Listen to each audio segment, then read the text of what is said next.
Hello and welcome back to the Game Bet Match podcast. I'm your host, Manny Friedman, along with my co-host, Brad Sloan. back in the house, baby, for Yep. a round 2/round 3 Shanghai pod, right? Yeah, it's supposed to be round 3, but we had some rain yesterday, so we didn't get too much of round 2 done. Yeah, but it's the meat and potatoes of the tournament, right? It's probably my favorite. Oh, these are. I mean, swing. although honestly, I think round 4 is probably better. It kind of stinks with these 96 man masters. Even the round 3 matches I found aren't for tomorrow aren't great. I don't think. Yeah, I mean, I think the matches are fine. I just don't like the second week of these 2-week masters where they stretch out the quarterfinals and semis so much where you only have 2 matches a day, and it just kind of sucks. I agree with you on that, but that's why I love round 4, because round 4 is 8 really good matches usually. Are they because this is just a men's event, are they making round 4 just one day, or are they splitting that up into 2 days? Ooh, I don't know. That's a good question. I'm really hoping they split it up and put 4 matches one day and 4 matches the next day, and then do. Yeah, I mean, I'm hoping for the same once. thing. I'm looking to see if they have a tournament schedule. Yeah, it'll probably be in Chinese. Google can translate for me.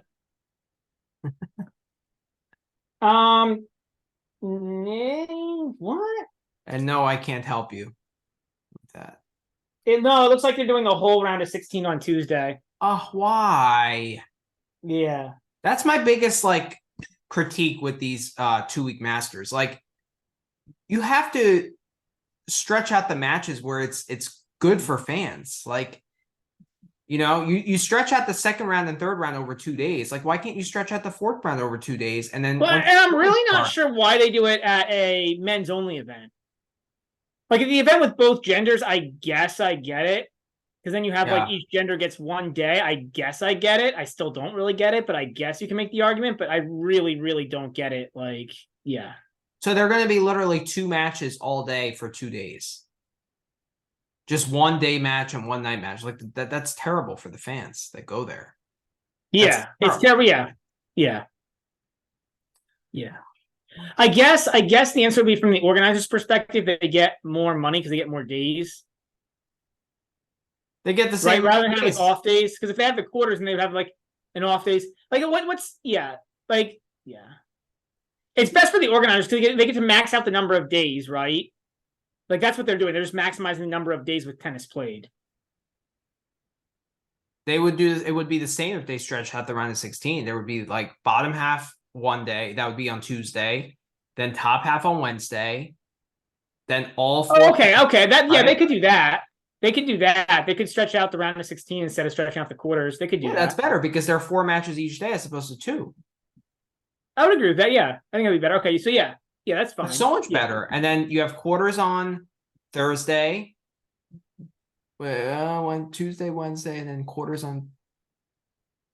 Yeah, so I guess quarters on. It'd be the same thing. It'd be the same thing. Yeah, it'd be the same number of days. You would just, instead of running the round of 16 on one day and then the quarters next 2 days, you run the round of 16. Yeah. Yeah, I don't know, but whatever. It's beyond our pay grade, unfortunately. Yeah, I don't know what the theory is. I mean, yeah. It just doesn't make sense also for ticket holders. Well, I guess maybe it makes sense from TV perspective. Why? Isn't having more matches on each day where you don't have matches on 2 courts and you can broadcast every match? Isn't that better? Because if the round of 16 was split up, you would just have 4 matches on the center court and then just use the outer courts for doubles. Right? And you could for broadcasters, they could broadcast all day singles matches, which is what they want. So it doesn't even make sense from a broadcasting perspective. I guess I mean, I agree with you. Probably that makes sense. I guess the only argument would be I get it that the round of 16, that day is fantastic. If you put all 8 matches, that day is great, but the rest of the tournament is crap. You have basically 5 days for 4, 6, 7 round of 6, 7 best of 3 matches. That's terrible. I don't disagree with you. I'm gonna have to watch challengers to like to Ironically, satisfy like Wimbledon has the same format, right? I mean, they basically stole it from Wimbledon. Yeah, but it's different. It's best of 5, right? It's different. You can't. I agree. There's more hype around the matches too, right? So it's like people are talking about it constantly. Like this is, it's terrible. It's terrible. It's just so poorly run. It just disgusts me. All right, let's get into the actual tennis before I throw something at this computer because I'm how disgusted I am with the scheduling. But all right, so the last time we potted was what, round? I think before the tournament, actually, like Big tournaments. just as they were We've done a starting. lot of videos, but no pods. So Right. Trying to think of any exciting. Mikhail Kukushkin got through the first round. Kind of a little mini revival for a guy who used to be a pretty good player and then kind of got old and I don't think this revival is going to last much longer than this week, but he's had a pretty good Asian swing. Yeah, he won 3 sets with Borges, right, in Astana. Yeah, which again for Kukushkin's not bad. And to pick up a win here again, I mean, I know it's over Mueller, but like just to pick up a win over Mueller is not bad. Like, but he qualified as well, so he has 2 wins in qualifying. Yeah, he beat Tao Mu, and then he beat Luke Seville. Which okay, I mean, it's not great, but like for his level, it's fine. Yeah, and then beating Mueller, that's a good win. I mean, I bought back Mueller in that match, so I was disappointed from a set down too. So good win from Kukushkin. Kukushkin is. I don't know. He's a crafty player, right? Like he's a good match player. That's how I kind of view him. He is a good match player. Although ironically, like you would think he would do better, but you know what? He's just not at this point. He's just not. I mean, he's older. He's just not good enough to like win on a consistent basis because he's had some decent runs in challengers, but like way too many like early round losses. Yeah, I'd agree with that. Yeah. So yeah. Vukic, Carballes, Baena. I had the Vukic -4, I believe, or 3.5. Did that cash for you? No, it was 4 and 6, which just sucks. Like, I guess it's very dangerous playing games with Vukic against anyone. I just like Carballes, Baena on a faster court. But I don't know if you saw that post by Pro Nishikori picks on the court speed and like Medvedev's taking. I don't really take Medvedev's taking on a court speed that would, I take it with a grain of salt, but like, did you see that post on X today? I did not. No. Yeah, it's a very interesting post. I guess I'll read it while we're on the pod. Tidbits actually talked about it. MP9 talked about it on his Twitter feed. So after beating Garin, Medvedev said, before Shanghai was probably one of the fastest on tour. Now I don't know what's slower, here or Indian Wells. Is Medvedev correct? Are the courts much slower this year? Let's examine the actual data. So the Shanghai tournament was last held obviously in 2019, and first serve points won in that tournament was 73.8%, and the aces per game was 0.65. In this year, 109 main draw matches have been played so far, and a total of 4,848 points were played, what is already a large enough sample to draw some conclusions. So the first serve points won this year has been How are there 109 matches played? I guess plus qualifying, Plus doubles, maybe? Plus doubles, yeah. Okay. All right. So 71.5% of first serve points were won and 0.47 aces per game, which is significantly lower than it was in 2019. So what was 2019 again? And what was 2023? 73.8% first serve points won in 2019 and 0.65 aces per game. Yep. And this year it's been 71.5% and 0.4. Okay, yeah, so 2%. So it's just that's significant. Yep. So it's quite a big difference. So aces per game are lower by 0.18. While some might consider these differences to be minor, it's pretty significant. And I think there's some things you kind of have to weigh in this year's favor with the court speed because like Isner and Berrettini were in 2019, but not in 2023. Yeah, that's 2 players. Yeah. So. I mean, there are other big servers that have replaced them, right? Like you figure Nico that probably cancels itself out. Yeah, that's true. But so the courts are slower this year, but like, obviously we have to take Medvedev's statements with a grain of salt. Like, well, it's Fritz had a really interesting comment on this. I saw somebody posted where he said the ball, the courts are the court speed isn't the issue; it's the ball speed. Interesting. Are they playing with a different ball than in 19? I think. I don't know. I'm never good at finding this information out. It's so hard. It's tough. It's tough. Let me Google it. It's probably not going to tell you.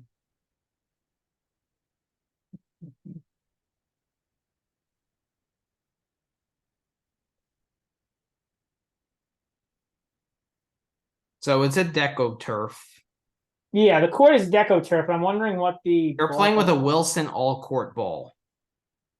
Okay. The Wilson balls, I think, are known for being a little slower. I heard, don't they like fluff up? I think, yeah.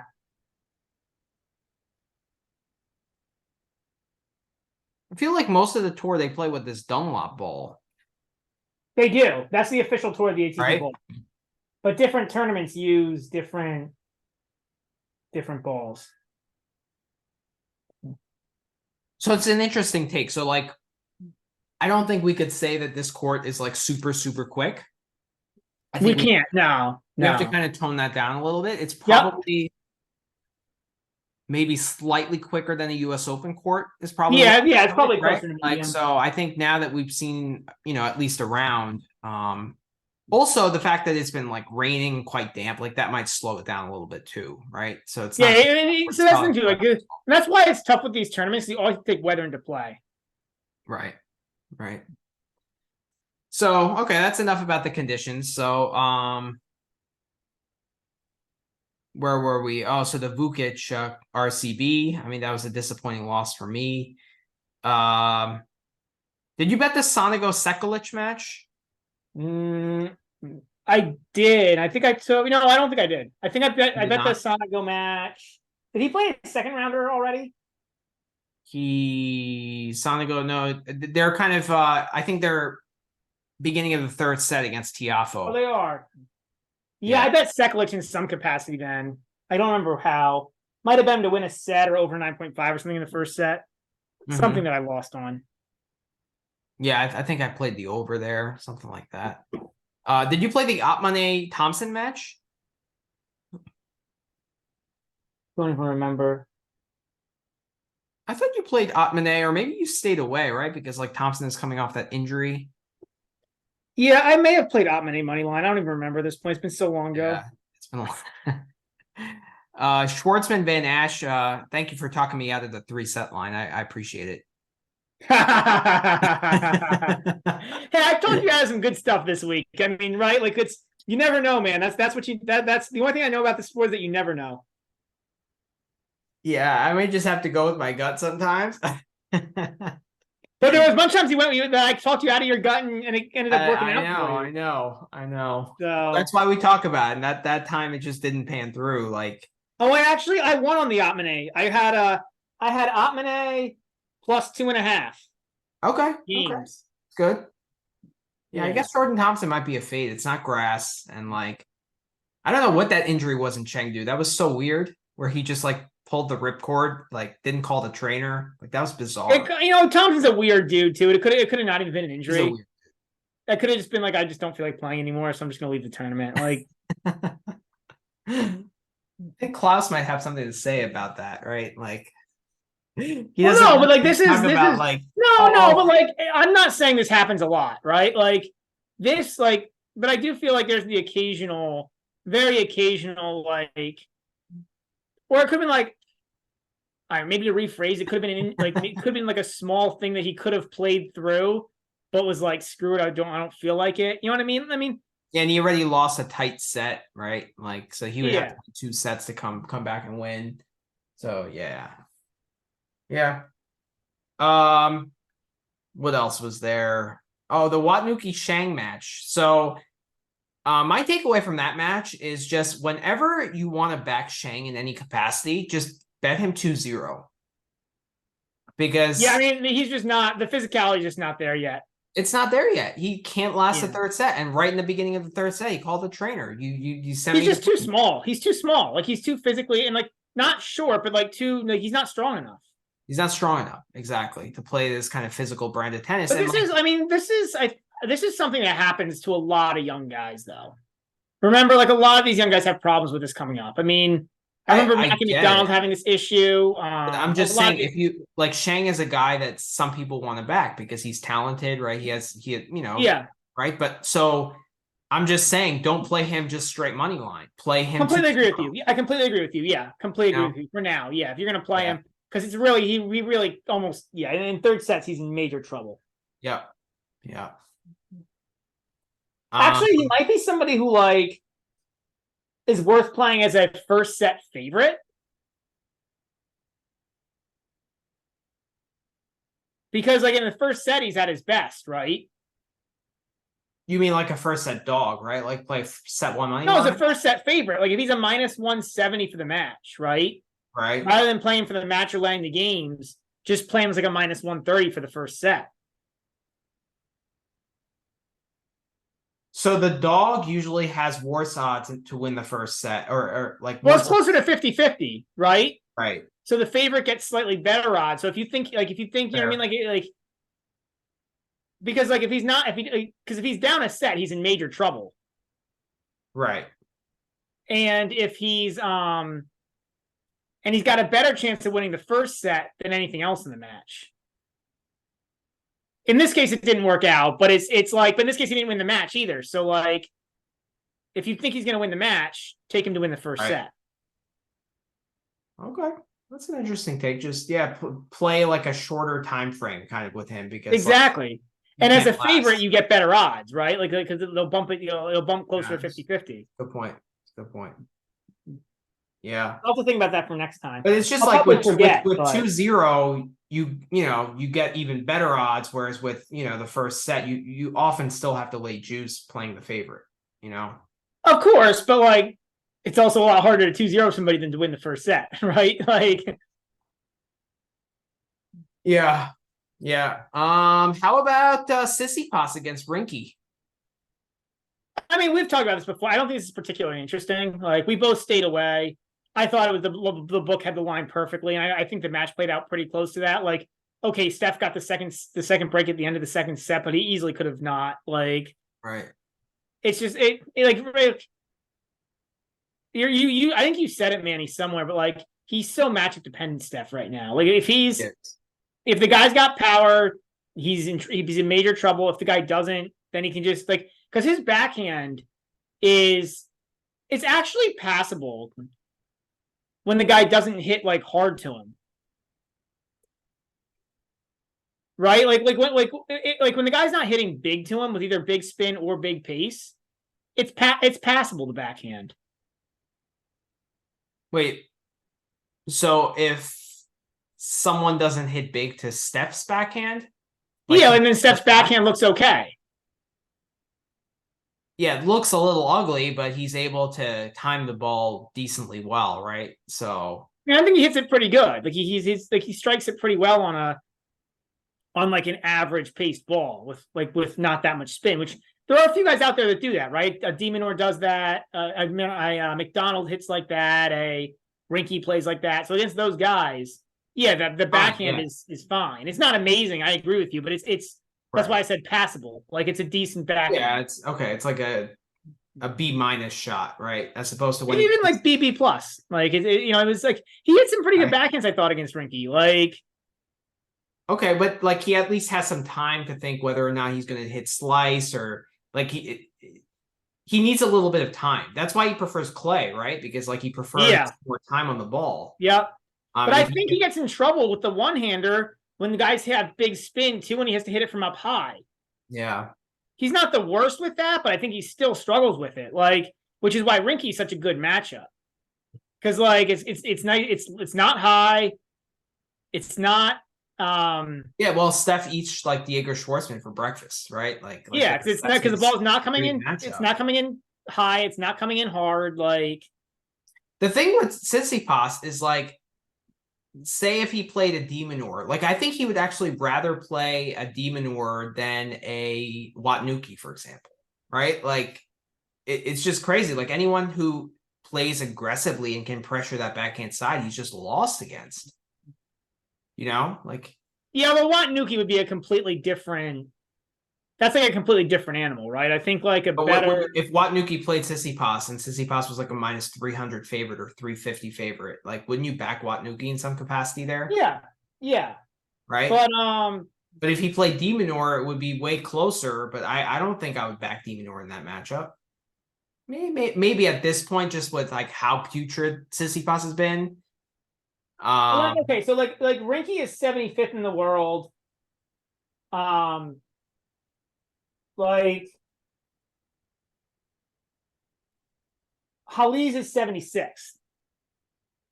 Like Halys is a way better chance. Yeah. Then now, granted, Halys is probably a little underranked because of his injuries and because I think he was out for a couple months and then he had a kid, so he's been like out because of that.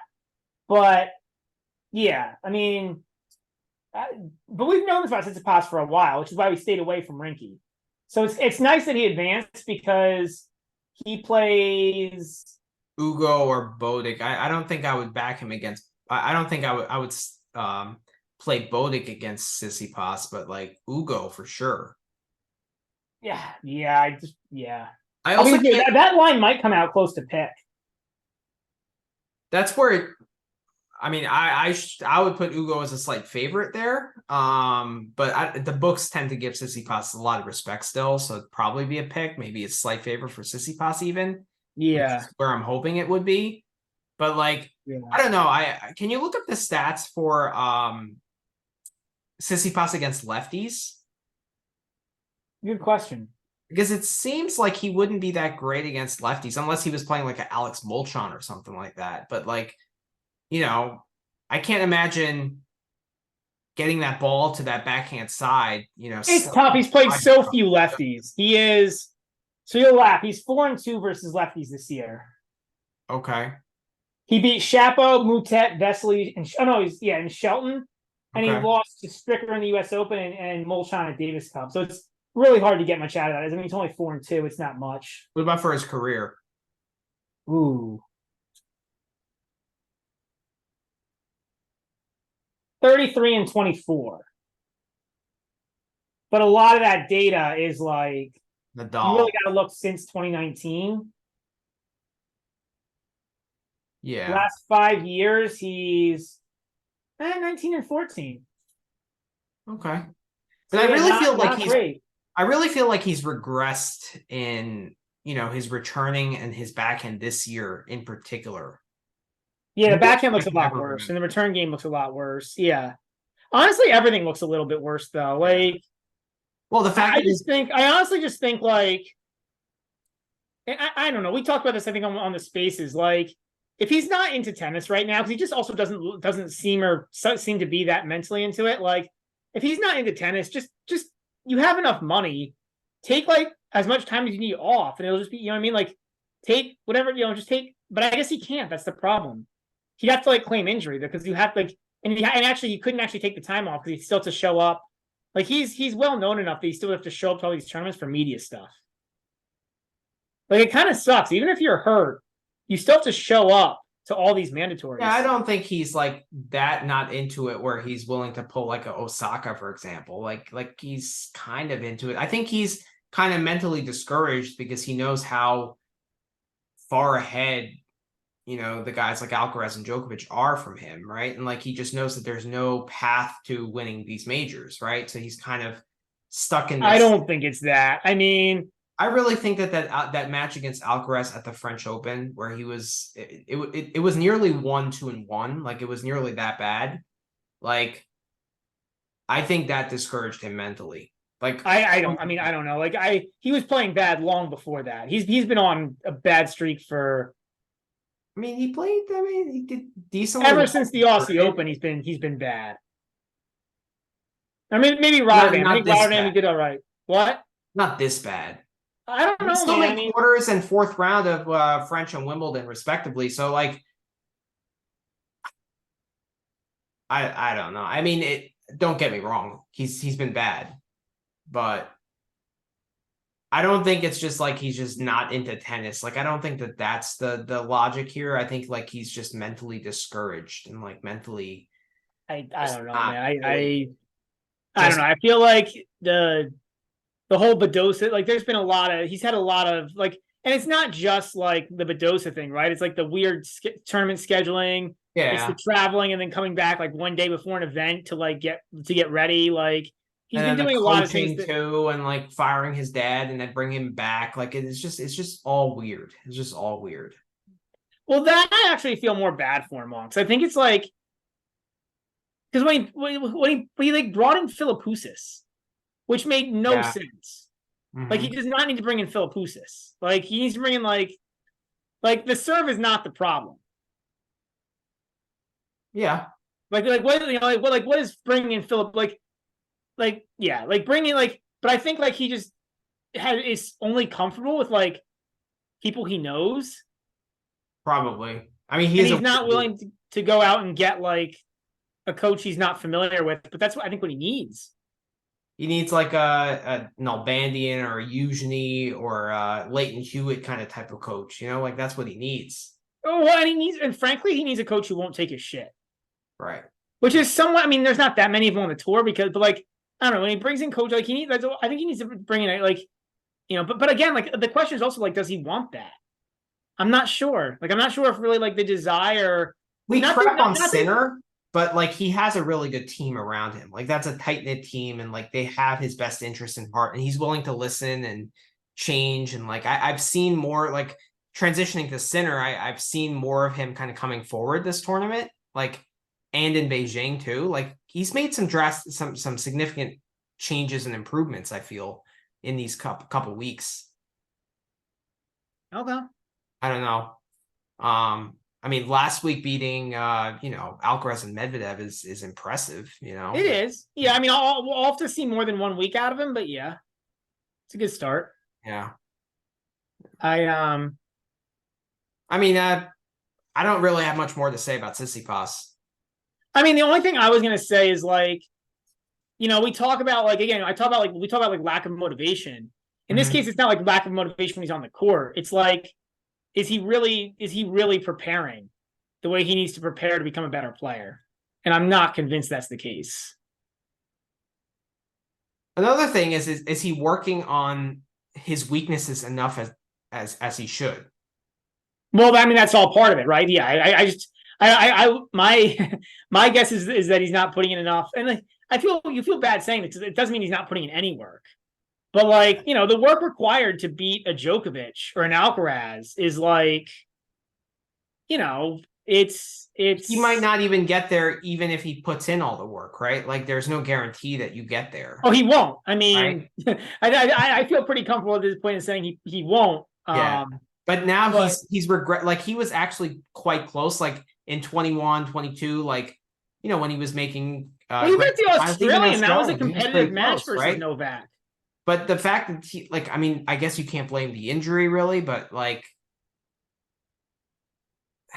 I mean, even that was the turning point. The turning point was the injury. And now then after he came back, it's just been weird. Like he had the melatonin excuse, the French. Yeah, that was. And now he's like been basically, I mean, distracted ever since then, right? He's had other stuff going on that, you know, and like, I don't have an issue with him, like, if he wants to put his life on social media, that's fine. I don't have an issue with that.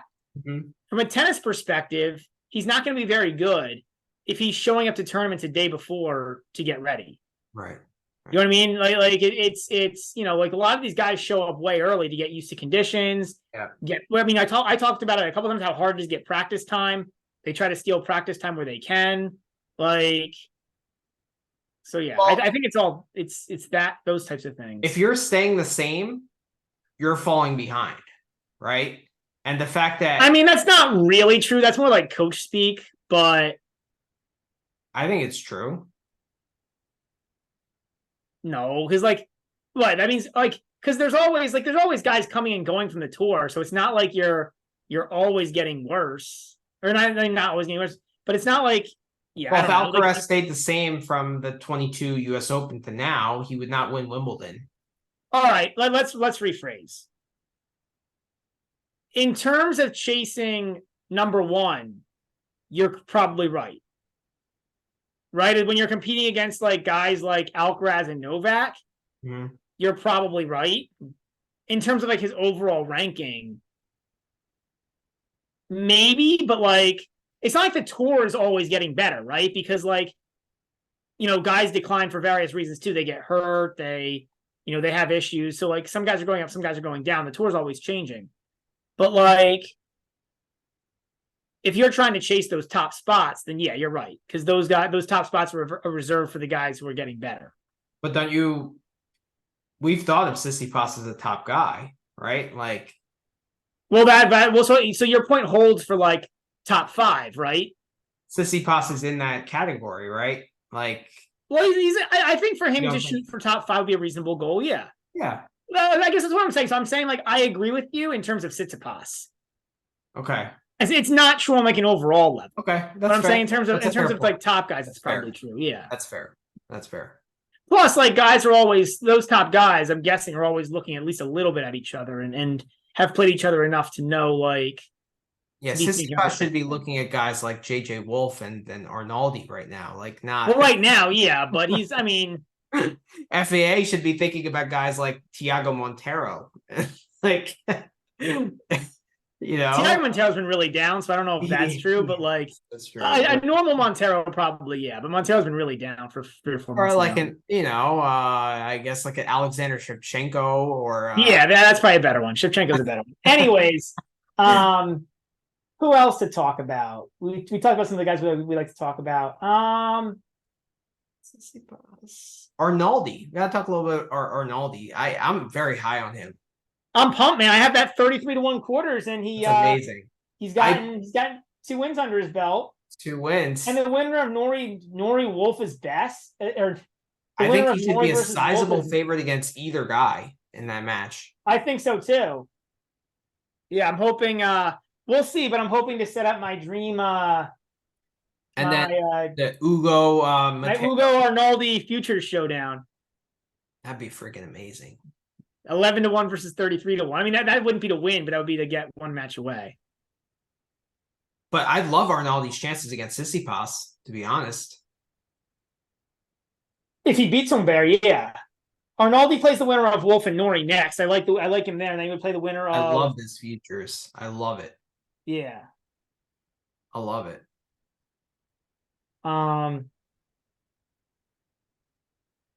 I wish I could double down. Like I wish I put 1 unit on it. I wish I could put 2 because like this is such great value. Yeah, it is. Yeah. Yeah.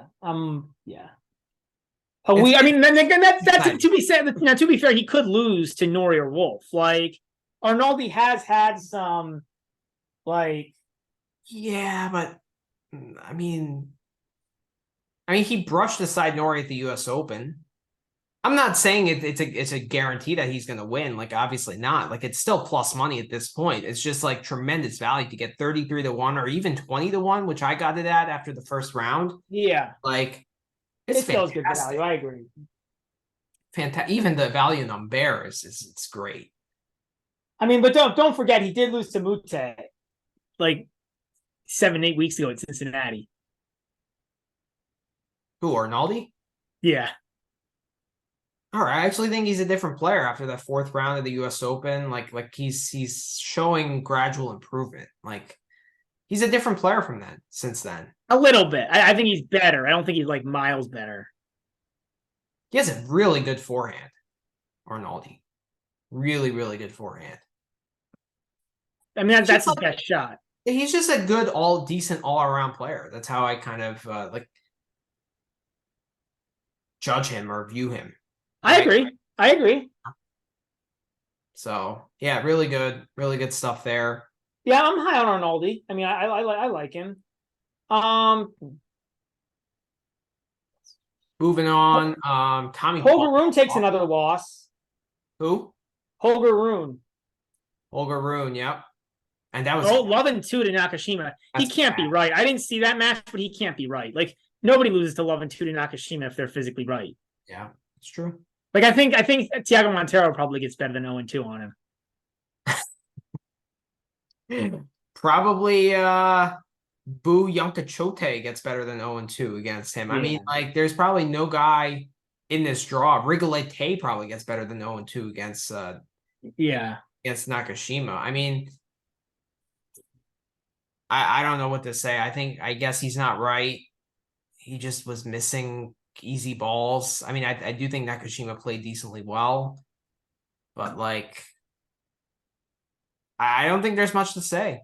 It's just, he's just really struggling here. And like, he's going to lose points because he had a great end to the year last year, you know, winning Bercy. And I think he did pretty well in Vienna as well last year.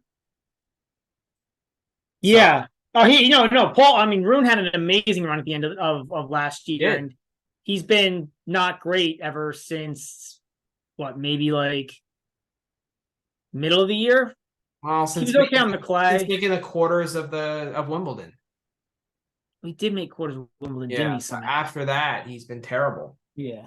But I think he's been hurt. I mean, I think he's... It seems like it, yeah. I mean, 0-2 against Nakashima is... But then again, it didn't really seem like he was hurt. Like, he wasn't moving particularly well, obviously. But, like, you know, he didn't call the trainer or anything like that. So, yeah, I don't know. It was a puzzling performance, to say the least. So, now how about Zhizhen Zhang? I know you had a discussion about it with Tidbits on it on X about Zhizhen Zhang. Yeah, I mean, so I think like, so I watched the third set of the match against Echeverry, and like, it was like I watched it expecting it to be shit, but it was the only match on, so I was like, whatever, I'll put it on. Or or maybe I put it on because I have the quarter futures at 25-1, but I was like, whatever, I'll throw it on. And like, it was a really good set of tennis. Etch looks a lot better on hard. He looks like he's like learning how to play on the surface. I think the fact that it's playing a little slower is helping him. Probably. It's helping both of these guys, actually, both Etch and Shang. Etch, like, because I want to talk about Etch too, because Etch is playing a lot better on it. Etch was like moving like a lot, like moving a lot better on the surface, coming in a little bit more, which I was impressed by because I never really saw him as somebody who did a lot of that.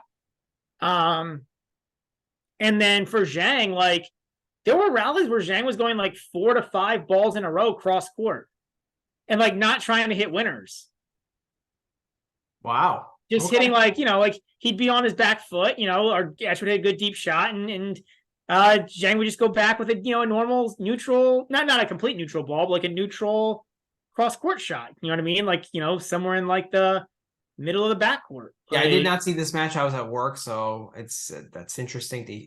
Yeah, it was just like, it was like really like tactical tennis from Zhang, and Echeverry played really well. And it was impressive how Zhang closed that match out, where it was 4-all and he broke and then held to close it out. Yeah, it's pretty good.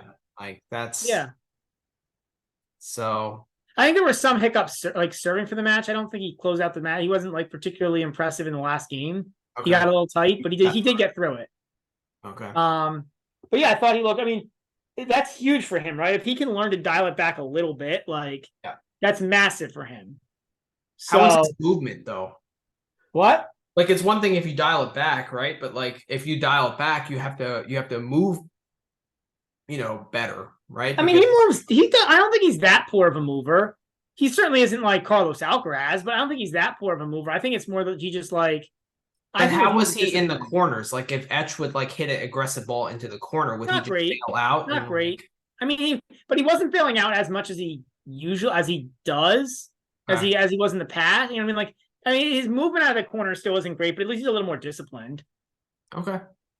Yeah, that's when Etch was coming in and finishing a lot of points. So like, maybe my philosophy on Zhang is like, he hasn't played since the U.S. Open, and maybe he took those couple months just to like work on his game.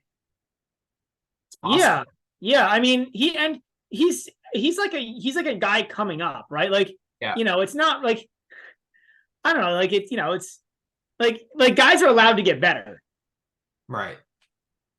But he might be the guy of the Chinese that I think has the most promise. Like, I want to say it's Yabing Wu, but like I just with that heart condition, it's just hard to put any stock in him. Like, but Zhang, it's Yeah. like I don't know. I like what I see from him. I think Shang is interesting too. I think Shang is really interesting, but I think it's just like too early to know. Yeah, probably. Because I mean, you actually brought up a good point, man. Like, it legitimately depends on like how he grows. I know. Well, he's already 18 and like he's still like a young boy. Right. Whereas like Alcaraz was 18 and he was a grown man, like Right. So yeah, it's hard. It's really hard to say. I don't know. But yeah. But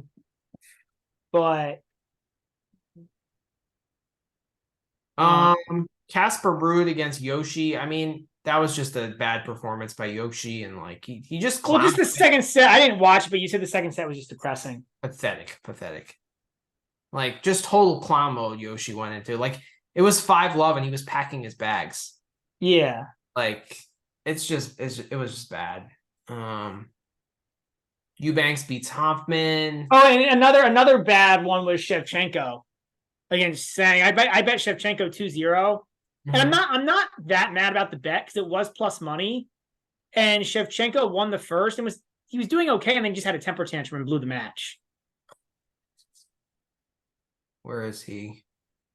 He lost to Chunsin Tseng. Oh, okay. I did not. Yeah, like I just like Shevchenko, like just not mature, like as a player yet. Like some work to do there. Halys beat Karatsev. Kind of an interesting first round match. Yeah. Karatsev is just very erratic, and like I know Halys has been lacking form, but Karatsev can like beat anyone, but he can also lose to anyone. Yep. He's a very dangerous guy to bet. How about Greek Sport? Greek Sport seems like a guy like to fade right now. Well, he retired, right? So I think there's I'm guessing there's some sort of injury. He seems to retire quite a bit, to be honest. I'll look this up. I'm curious. Because like I remember Baena, it's like a real problem, the retirements. I think this is like the second recent one for him. Greek Sport. Oh no, he got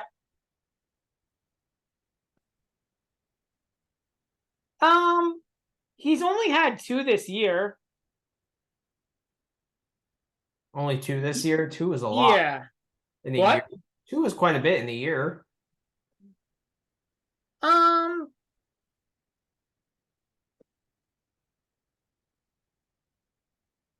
Yeah, I mean, I think the average for most guys is like between 1 and 1.5.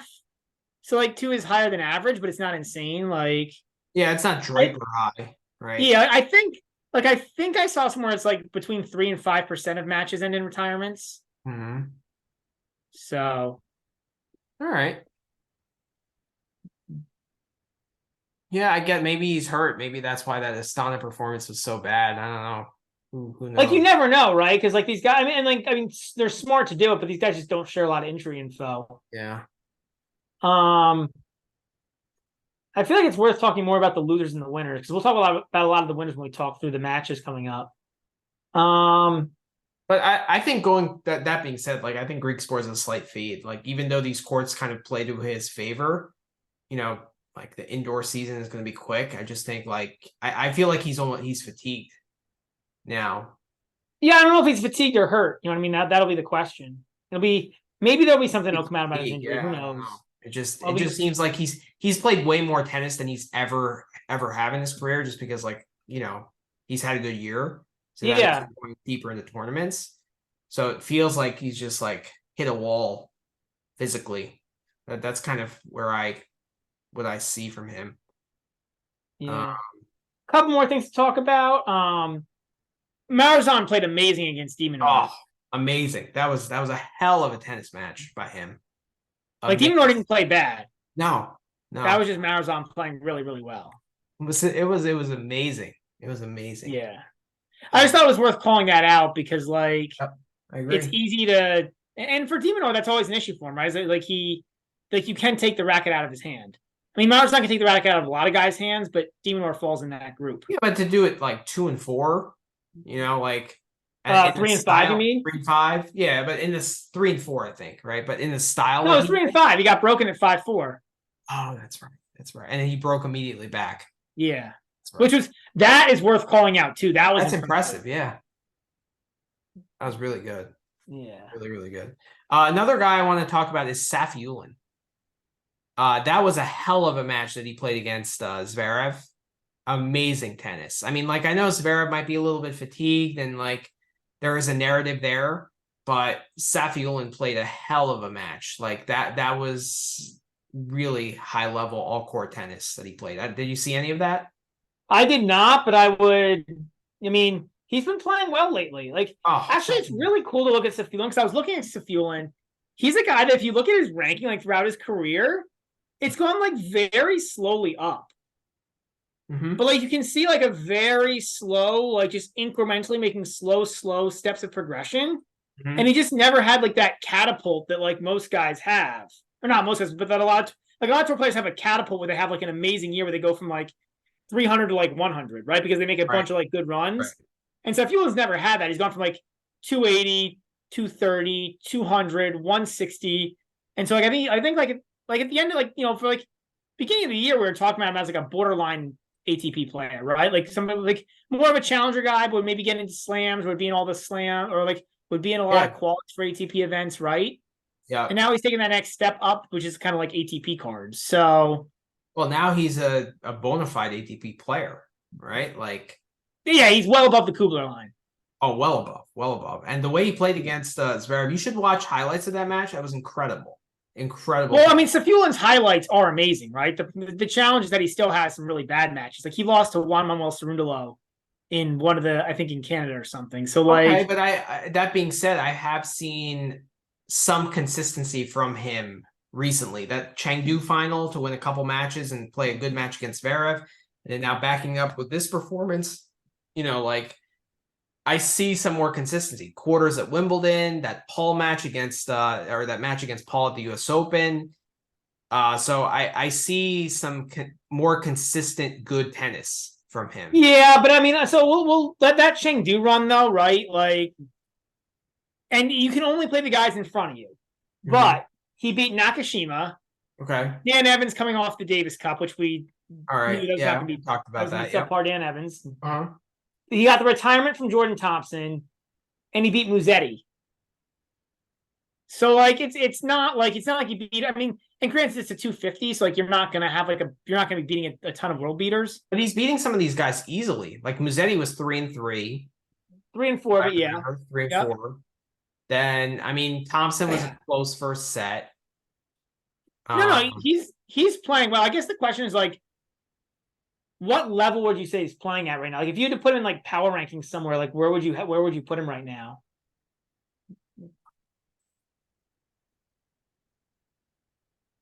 I'd probably put him between maybe 12 and 17 in that area. Oh, that sounds insane. I mean, well, who else is playing at that level right now?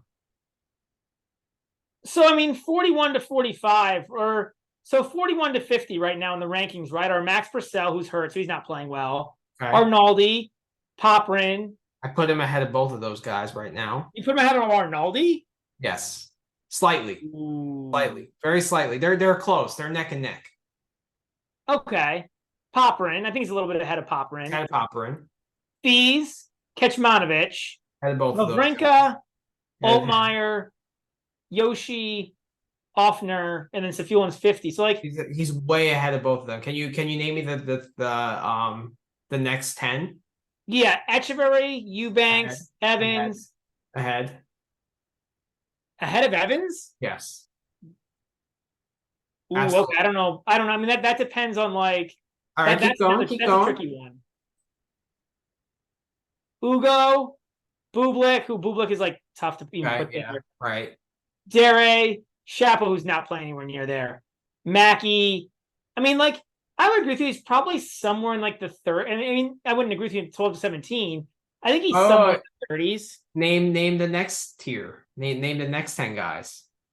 Cerundolo, Wait. Yari. Let's go one by one. Go one by one. Cerundolo. I'll go bottom up. Number 30 in the world right now is Lehechka. Lehechka versus Safiullin right now. Who are you taking? I'm taking Safiullin. If they're minus 110 each, I'm taking Safiullin easy. Okay.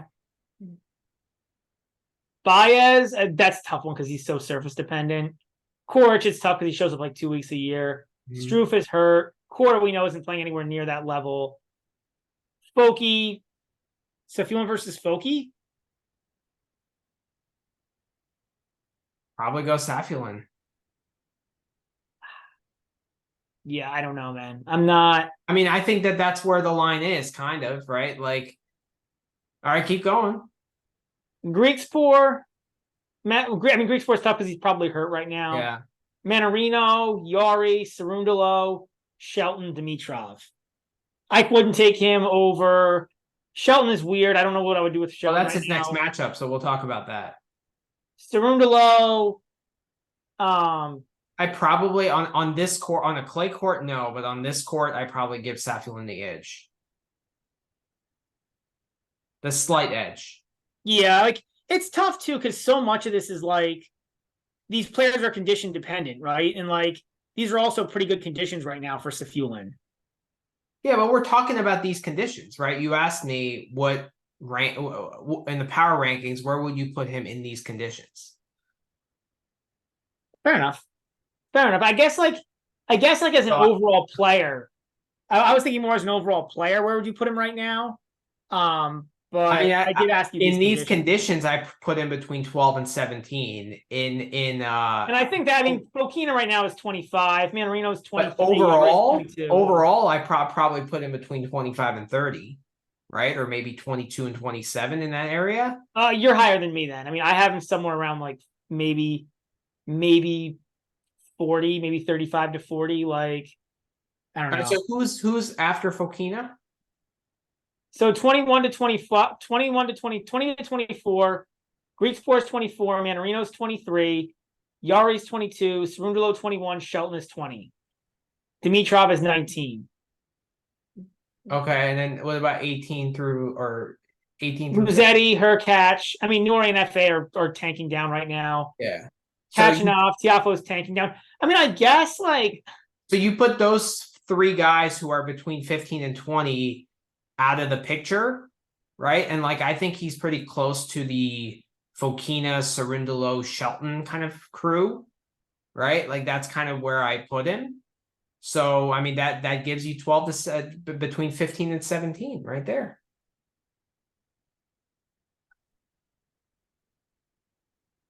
I mean, it's closer than I thought it would be. I think, yeah, maybe in these conditions, maybe. And then you have to take some guys between 1 and 10 out. Like you have to put Tsitsipas out of there. You know, you have Ruud out of there. Ruud out of there. Holger Rune out of there. Ooh, here's a question. Who would you take right now, Safiullin or Fritz?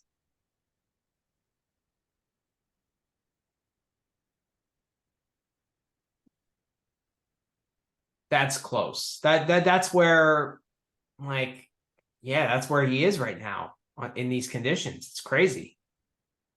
Like you would take Zverev over Safiullin, right? But like Safiullin, easily, yeah. And I know he beat him, but that was a special case.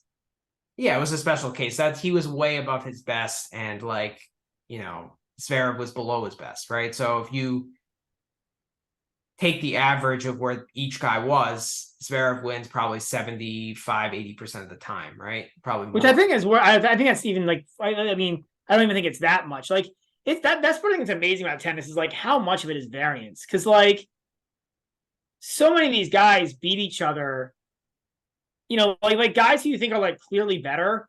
Yeah. Will be like minus 180 on the money line, which means they're only winning like 64% of the time. Which is why it's so hard to evaluate these guys because, like, yeah, it's so close. But you know, your point is much more valid than I thought at first. Like at first, I was laughing out of the building, but like, I don't, valid. You know, it's yeah. There's a lot of guys right now at the top that you just have to pull out. You're right. It's amazing. There's like a solid like third of the population is just not Not. And if you take those guys and you take guys kind of ranked slightly ahead of him out of there, right? That puts him in that range. Yeah, I mean, I'm a little lower on him than you, but yeah, it's closer than I thought. Okay. All right. Well, I want to do what's called the Roman rollover the rest of this tournament. I know he's in a tough section of the draw, but I'm going to start the first match today against Shelton. I'm going to put $10 on his money line, and I'm just going to roll it over until and see how far it gets me. It's my experiment. Well, when are you pulling out? Well, I'm treating it like an outright. Oh, okay. So you're not going to pull out no matter what. Okay. I'm not going to pull out. Yeah. All right. Interesting. Unless he gets hurt or something, then I'm obviously going to pull out, right? Yeah. But you know, this is my way of doing an outright. So I'm gonna do what's called the Roman rollover. All right. So we'll see how that lasts. Because like I saw him to win the quarter or something was like 12-1 or something, but he has Medvedev and Sinner both in his quarter. So it's like I'd rather just do a rollover. Makes sense. You know? All right. I guess to finish this off, let's talk about a couple of American guys. We can start with Tommy Paul. Okay. He had not been playing well at all, but he did beat Offner 3-Love. He made Offner just not look good on. I mean, I watched a little bit of the match because I had Offner money line. He made Offner look poor. I mean, Offner got beat 3-Love. He wasn't playing well, which is how you get beat 3-Love. Right. You know, we've talked about it. If you're playing well, you don't lose 3-Love. But Paul looked good. I mean, Paul was, he also made Offner look bad. Like, yeah. I don't know. It's interesting because he had such a good start to the summer. He did. And then he just completely went off the map for maybe 3 weeks. But he also might have just been done mentally after that US Open run, that's a big part of the season for these American guys.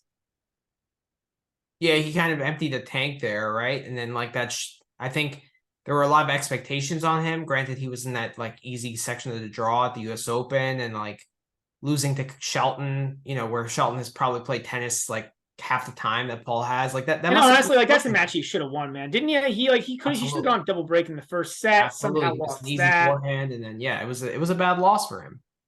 Yeah, that was a bad loss. Yeah. So and the last I wanted to bring up was your favorite Fritz. So this is fascinating, Manny.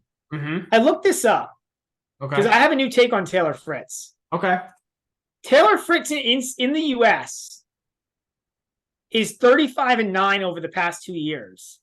Wow. Okay. Not in the US, he's 61-32. Wow. Okay.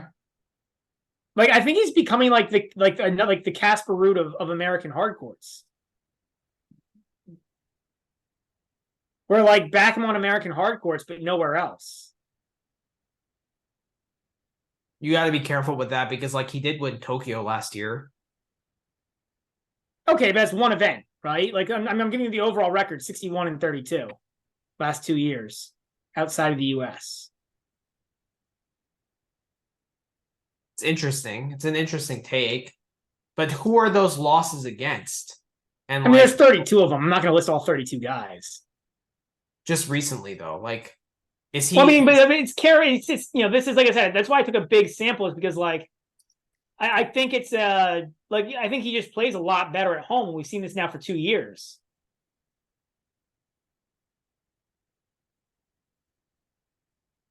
I mean, there's nothing recent, right? Because recently he played in the US. I get it, but okay, so at Wimbledon he lost to Michael Emer. And what I think was Emer's last match as a professional. Or last win as a professional. Let's see what else was there. Then he lost to Mackey in Eastbourne, Mannarino in Queens Club, Fusevitz and Stuttgart on the grass, Cerundolo. I mean, it's not like he's losing to all good players. I just think he's not nearly as good of a player when he's not on American soil. And you can't even say that those Indian Wells Miami runs were bad because he lost to Sinner and Alcaraz respectively. That's not Okay. No, I think he's an American hardcore specialist. He's just good in America. Won Delray Beach, semifinals in Dallas. He won Atlanta this year. Yeah. Yeah, that's true. I mean, those When are not Indian Wells last necessarily year, everybody great knows draws that. either. What? Those are not necessarily great draws either. No, but again, that's why I went with the overall record. Because I think the overall record is a really nice way of like just kind of summing it up. Mm-hmm. And like I said, 35-9 versus 61-32. Like that's a massive difference. Yeah. Then he lost to Medvedev last year in Cincinnati, which is no shame in that. I mean, Washington, he lost to Dan Evans, right? Like, who did he lose to in Washington this year? Oh, semis against Griekspoor. I mean, that's not necessarily a great loss for him. No, but like, I mean, that's fine, right? Like, again, that's why I went with overall records, because it's like, is he winning tennis matches? Like, you know what I mean? Like, you know, I think over short periods, I think you have to look at who somebody's playing. But if you're looking at looking over 2 years, you can take record. That's a pretty good approximation. You know, assuming all the matches, all the levels are like relatively similar, right? These are all ATP Tour levels. Not like Fritz is playing challengers. But I'm not taking too much into what you're saying, because like I got to look at his form coming into whatever event he's playing and look at who he's playing. Like, I just think. Is he that matchup dependent? I don't really think of him as being super matchup dependent.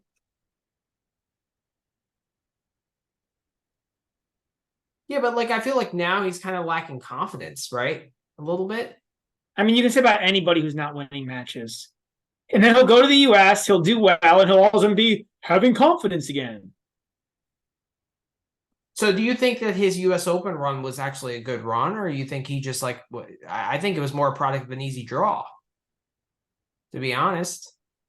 Like, I don't think he really deserved quarterfinal points for that run. Granted, this year, yeah, like fine, this tournament, sure. But I'm saying over the past, that's why I'm taking a bigger sample, right? Over the past 2 years, like I think it's pretty clear. And you can go tournament by tournament. Like he's been good in the US basically every tournament, right? And then he's been not good basically every tournament outside the US. Exception of Monte Carlo this year, I guess. Yeah, Acapulco semis. I mean, that's semis of a 500. That's okay. Won the United Cup. I know you don't take much stock into that, but he had some good wins. He beat Berrettini when Berrettini was decent. Hubie. Yeah, I mean, I don't put much. There. I mean, yeah, I think team events are different though. Like team events are a completely different animal. Okay. Like it's not even do you put stock in it. Like they're played really, really well at the World Tour Finals last year. Gave Djokovic a hell of a match. He did do really well. I mean, look, it's not like I mean, nothing is absolute, right, Manny? Nothing is absolute, but I don't think you really have so much of a case here. Like looking at the results, I don't know, Manny. I'll stick by the record. 35-9 versus 61-32. That's a massive. I'm really taking the last 2 years when he's been, hovering around the top 10. I'm taking the record in those 2 years way differently than like a career record. No, that is a 2 years record. The records I gave. Those aren't career. Those are since 2022. Since 2022. Yeah, those are 2 year records. I honestly think it more has to do with like he feels more comfortable in hard court than he does on clay. I don't think that's the case though, because he's 16-9 on clay. Last 2 years. 16-9 on clay last year? Yeah, versus 61-32 outside the US, 16-9 on clay. It's basically the same thing. I mean, his only good clay run this year was Monte Carlo. I mean, he did win some matches at the other events. 16-9. Yeah, that's usually what 16-9 looks like.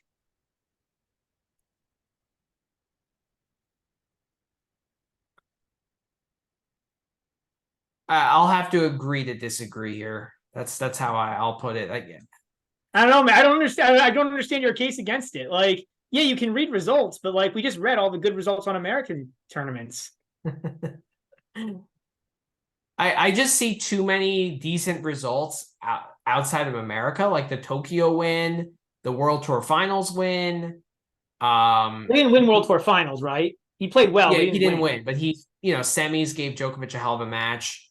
Wimbledon quarters last year, that 5-setter to Nadal, he still won 4 matches there. I get it that it wasn't the best draw, but he also didn't have the best draw this year's US Open.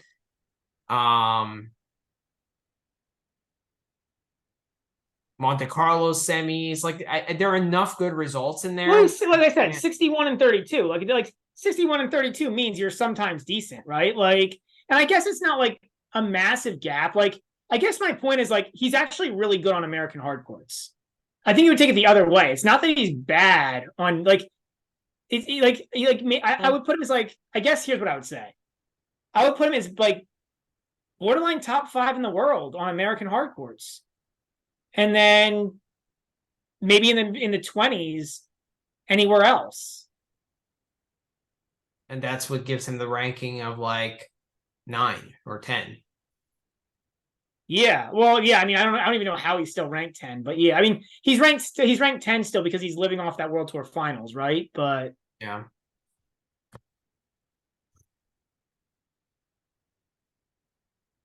All right, so I guess I guess in terms of betting, like I think it's worth like a full game or two for Fritz if he's in America. Like I think it's a pretty big deal. So if they played on quote unquote American hard courts and you put that hard court in like Kazakhstan, I'm probably taking a game off the handicap. You're taking a game off the handicap. Like, yeah, like it might be 2 somewhere else. Maybe half to a game or something like that. Yeah. Because I don't necessarily feel like he really plays to the crowd or the crowd really makes an impact on his game. It's not like Tiafoe. It doesn't necessarily need to be a crowd thing, right? It could just be like he prefers being in like the US, right? He prefers like the customs, like he prefers just like, he may not enjoy traveling to different cities in the world. He might not, you know what I mean? Like it's like it can be a little annoying, right? Like you go to like you go to Tokyo and like the culture isn't your culture, right? Like so my take is that he's just way better on hard court than he is the other surfaces. And that's what it boils down to. I agree with that too. Like I said, ironically, the stats don't bear that out.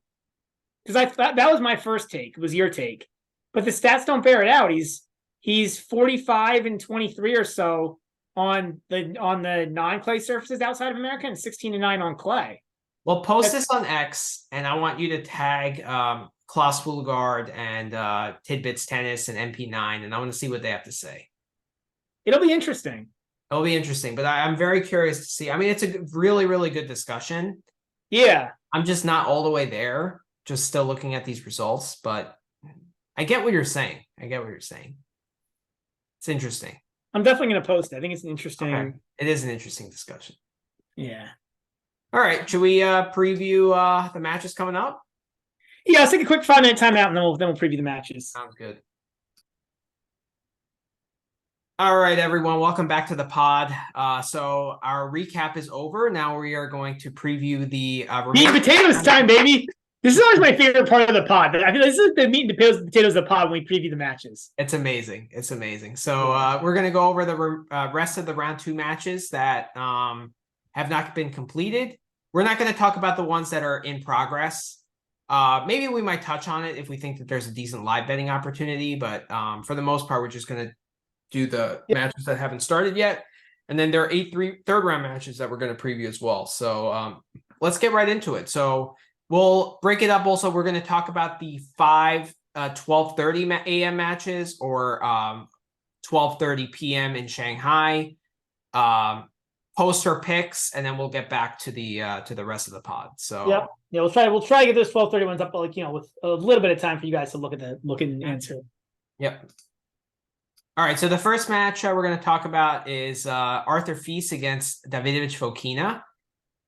Fils is a 2.5 game dog, plus 140 in the money line. Fokina is minus 170. Over under is 22.5. So my play here is a very simple play, but I am all over the Fils money line. at plus 140. I know I'm way higher on Feast than you are, but I'm curious to see if you agree with me, disagree. What do you have to say? Yeah, I like it. I wouldn't. Plus 130. So I didn't see that this line might have moved a couple cents because when I saw it was plus 135 and I wasn't really interested. Mm-hmm. But at plus 140, it's like the minimum line I'm interested in at. But yeah, I think plus 140 is playable. Like, I just think Fokina is a slight fade now. I don't know. I just don't like what I've seen from him mentally. There's no consistency in his game. I don't know. I think these courts actually help Feast slightly. Like, they played at the French Open, and I think those clay courts actually favor Fokina slightly more. But I think quicker courts, because Feast has a better serve than Fokina. Well, they played at Wimbledon too, right?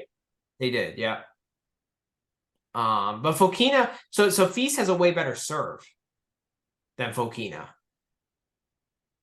And I think he's slightly less erratic as well. I just think Fokina has just more. I think he's more athletic, and he has a way better backhand. But I think the serve and the forehand play up in these, like in these kind of conditions. It is a little bit slower, which gives me a little bit of concern. But I think plus 140, I think it should be closer to like plus 120 for Feast, not plus 140. So that's where I stand. Yeah, I mean, I think we're probably pretty much in the same place on this, Manny. Okay. Like, I think plus 140, you got to remember the book takes juice, right? Which is why I'm saying like plus 140 is like the minimum I take. Like I think the book should have it, with a juice line at like minus 160 plus 130. You're maybe a little bit higher on fees, but not much. Like I said, I would say I think they should have it at like minus 150 plus 120. So yeah, I would agree with you. I think this is like we're in basically perfect agreement here. Feast did destroy Pavel Kotov, but I know it's Pavel Kotov, but he did play an impressive match. I don't know if you saw the highlights, but he played really well in that match. Okay. Also moving quite well as well. So I don't know. Are you on GBM play of the day kind of confidence on that? No. That's unfortunate because I am. All right, VDZ and Humbert, that match got interrupted at 2-all. So I am all over Humbert in some capacity. I might actually hit this again at this price because I think it's 15-30 in the fifth game. I had Humbert -3 here. But to get Humbert at minus 125 when they're at 2-all, I think that's a fantastic price. Yeah, I'm trying to look at what I had here. I know I had something.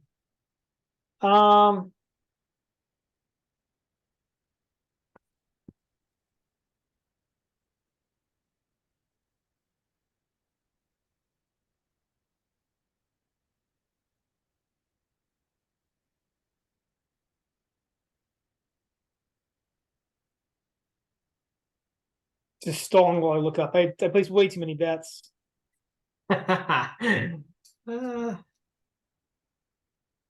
I placed this early?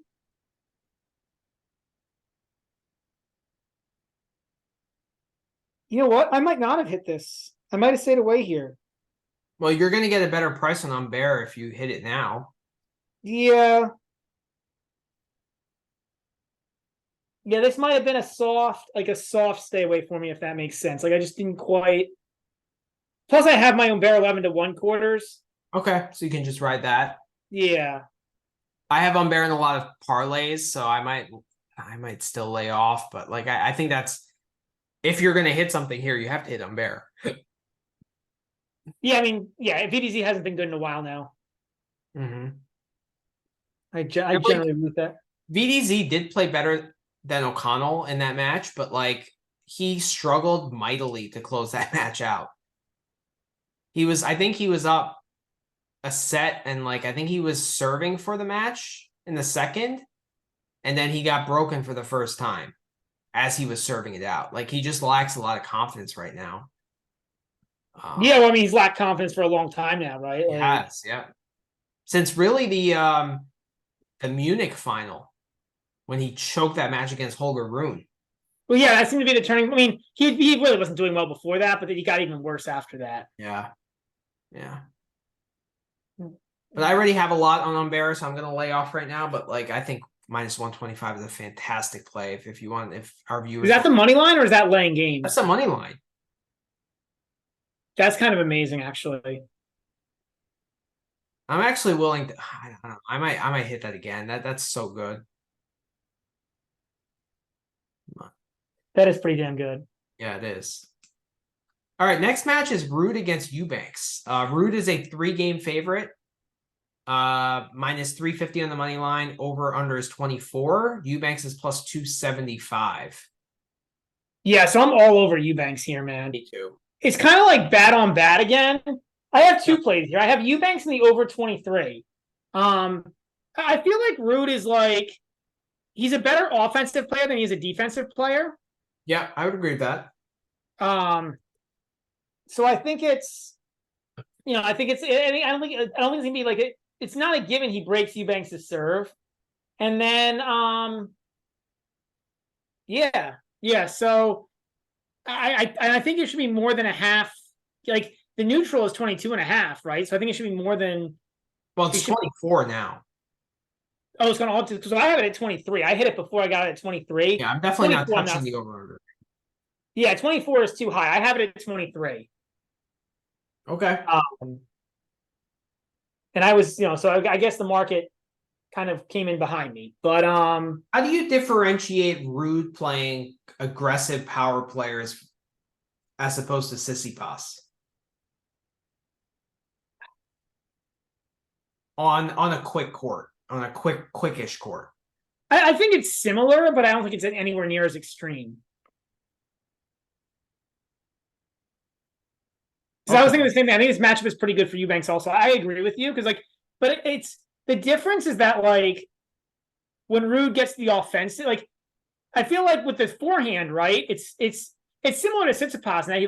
But I feel like with the forehand, because he gets so much more spin on it, I feel like once he gets control of the point with his forehand, he doesn't really lose control. Whereas maybe Tsitsipas actually loses control a little bit more once he get off his forehand. So I think it's I don't know. Well, I actually it's similar to Tsitsipas, but not as extreme. Backhand being so poor, I actually think his forehand's gotten worse. Yeah, I agree too. Yeah,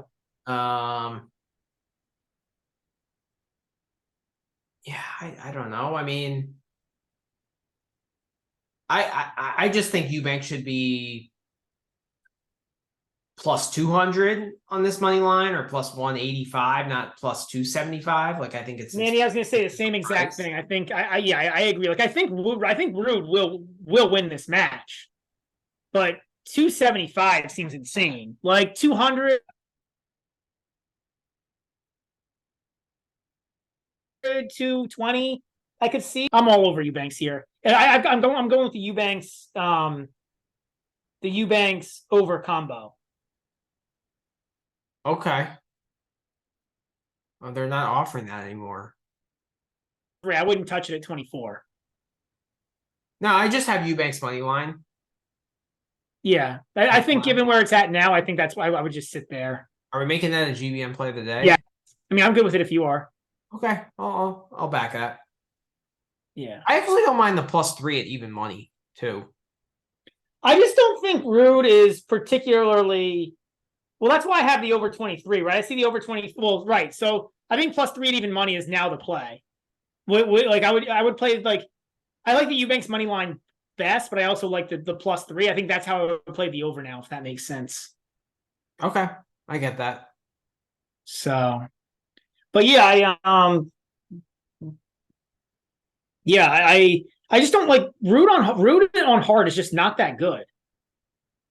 No, I'm not. I don't even know if he's is he even a top 20 player in the world when he's not on clay?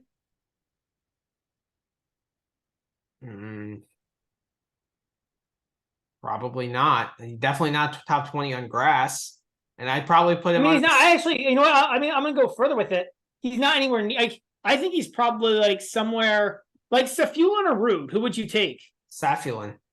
I think so too, or at least it's damn close. And like, that's kind of where I have Ruud. And like I said, I still have him above Eubanks. But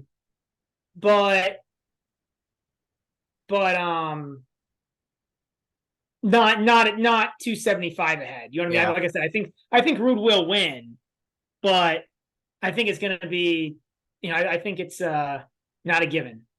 Okay.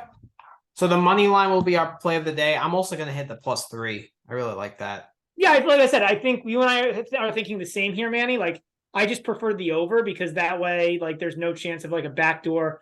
Oh, the other thing that's worth looking at here is I don't know how good Ruud is in third sets. I feel like he's struggled in third sets recently, but maybe I'm wrong. Good question.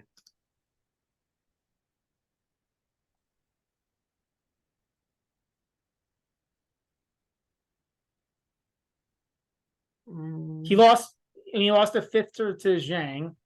Yeah. Lost a third to Purcell and Cincy.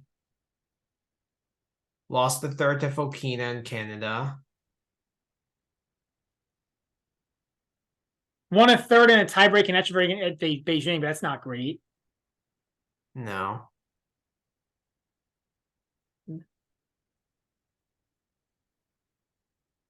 Yeah, I mean, it's honestly, final set 6-love to Brody. Remember that? Yeah, Wimbledon. Yeah.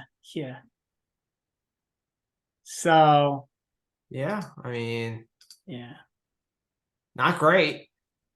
I mean, the Eubanks 2-1. What's that? I was thinking about that too. +600. That might be worth a half a unit sprinkle. I prefer the money line. Yeah, me too. Me too.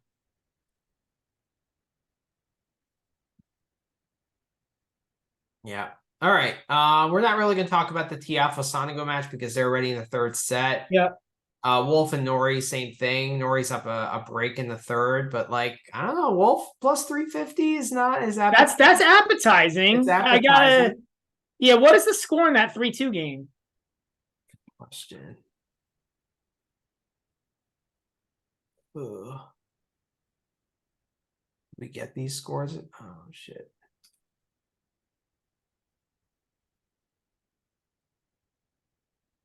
It's kind of hard to find. Yeah, that's fine. That's fine. Yeah. Oh, it's not over there on the right there? Oh, yeah, right here. Yeah. 30 all. 30 all. Oh, that's appetizing, man. It's really appetizing. I didn't know it was 30 all. Damn. 350? I mean, see, the challenge, though, is that even if he does break, he still needs to win the match. I can't help myself. This I gotta hit. I'll think about it a little more. It's close. I actually I probably won't hit it because I probably won't have time to, but like, man, it's not. I can't blame you for it. Like, yeah. I'm hitting it, man. I do think getting a restart helps Wolf too. I do too. I'm hitting it. +350. That's an amazing price. Like Nori is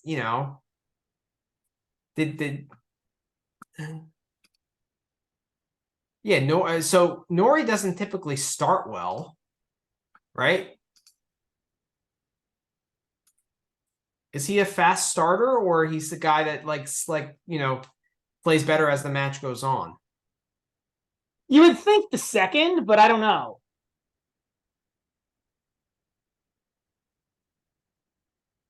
I mean, he's just been bad, period. Yeah. Yeah, for real. For real. Yeah.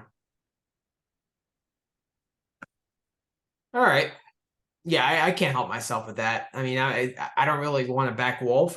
Granted, Wolf has been bad, but 30 all, only down a break to get +350 against a struggling Cam Nori. on a quick-ish hard court. Quick-ish. I love how you're using quick-ish, but yeah, I agree with you. Yeah. I think it's close. I'm not hating on it. Next match, Kukushkin against Dan Evans. Who's the best? Kukushkin's the best. Have you ever? So I actually went to the U.S. Open one year and I watched Kukushkin. And they had that chant. It was the best chant I think I've ever heard in a tennis match. This one guy would say, "Who is the best?" And then the rest of the guys rooting for Kukushkin would go, "Kukushkin's the best."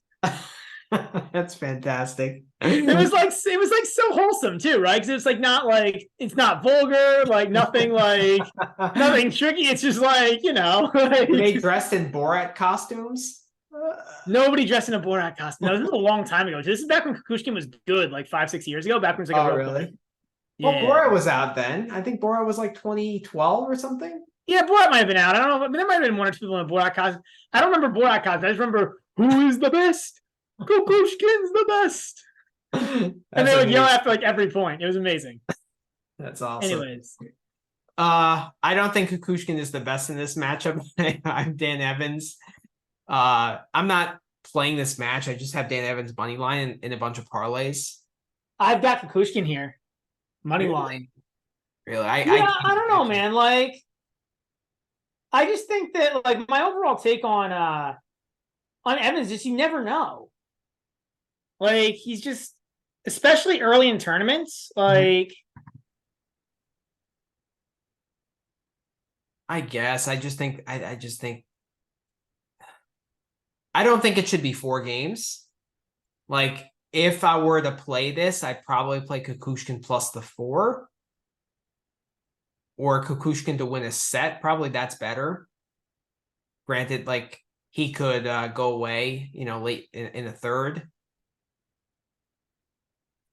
Yeah, that's probably what I would play. I'd play Kukushkin to win a set at even money. I get that. Look, it's not my favorite bet on the board.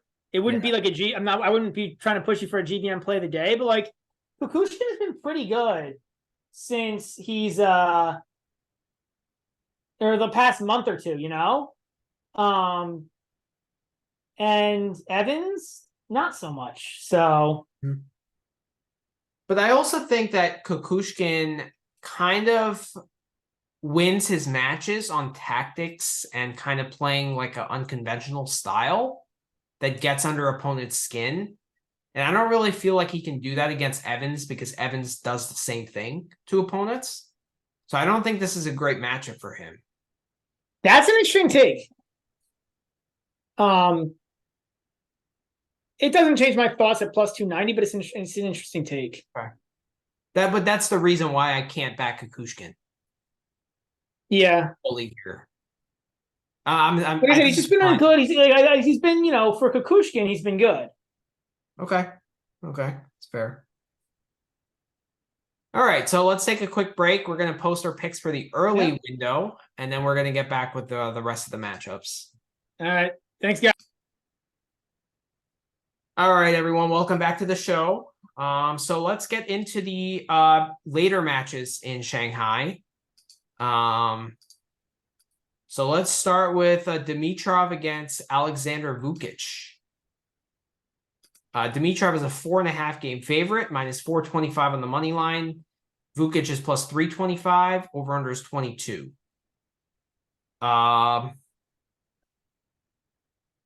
So I heard Tidbits and MP9 talk about this match. They love the over 9.5 on the set 1. It does seem good looking at this price at minus 115, to be honest. That's probably where I go. Like, I don't really want to lay games with Dimitrov. I'd probably be more inclined to take the games with Vukic. But like, I also think that there's a pretty high difference in player quality here. And Dimitrov has actually been decent, I have to say. What's your player? Do you have anything? So Dimitrov's been better than decent. Dimitrov, I think this year against guys outside the top 50 is something like I want to say he is like 14-0 or something. You can look it up. Or maybe I think I looked. I think maybe it's guys outside the top 50 on hard courts. Okay. But like he's been killing like subpar competition this year. Okay. I'm actually looking up right now. 25-3 in the last 52 weeks. And 28-6 versus guys outside the top 20. If you filter that for hard, he's the 25-3 that you mentioned. Yeah. 11-1 in 2023 against players. So sorry, 14-3. 14-3 against guys outside the top 20 on hard court. The 3 losses are Evans in Washington, the retirement against Kubler at Indian Wells, and Bublik in Marseille, which is an indoor court, indoor hard. In a third set tiebreak. Okay. So like not bad. Outside the top 50, he is 11. On hard, he is like 9-0 or something. And he hasn't really had any particularly close matches there. I'm trying to look at this really quickly. 51. He's 11-0 if you take out the Kubler retirement against guys outside the top 50. He's on hard court. He's lost sets in 2 of those matches. Struff in Miami, and then the 5-set win against Molchan. So he's been destroying guys. Yeah, you're looking at the same thing I am. Yeah. Been destroying guys outside the top 50, which is why I'm exactly where you are on it. I played it 2 ways. I played half a unit at -120 the first set over the 9.5. I also played the first set tiebreak. I think that's at 350.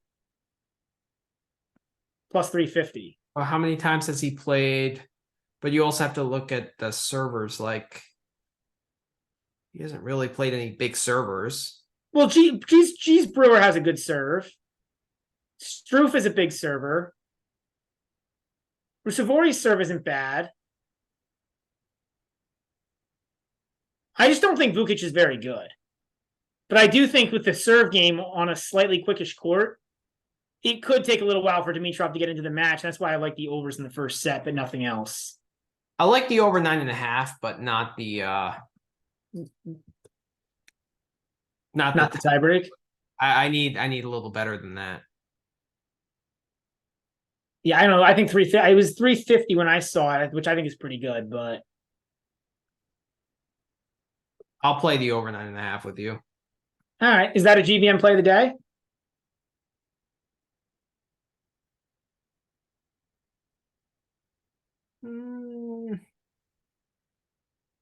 I don't love it. No. Yeah, I agree. But that's my play here. It's a pretty, and I feel pretty good about the over 9.5. I don't feel great about the tiebreak, but it's plus 350, so I don't really feel too good about many of my plus 350 bets. Yeah. Yeah. No, it's always dangerous playing Dimitrov matches. Like, he can throw in a dud. Vukic can serve really well. Didn't they play a close match in Atlanta this year?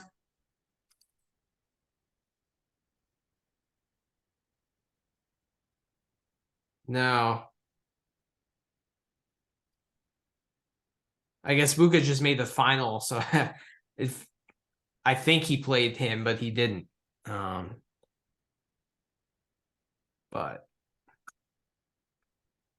yeah, I don't know. You're lower on Vukic than I am, right? And you think that it's just a pure match. Like Vukic does have a good first serve.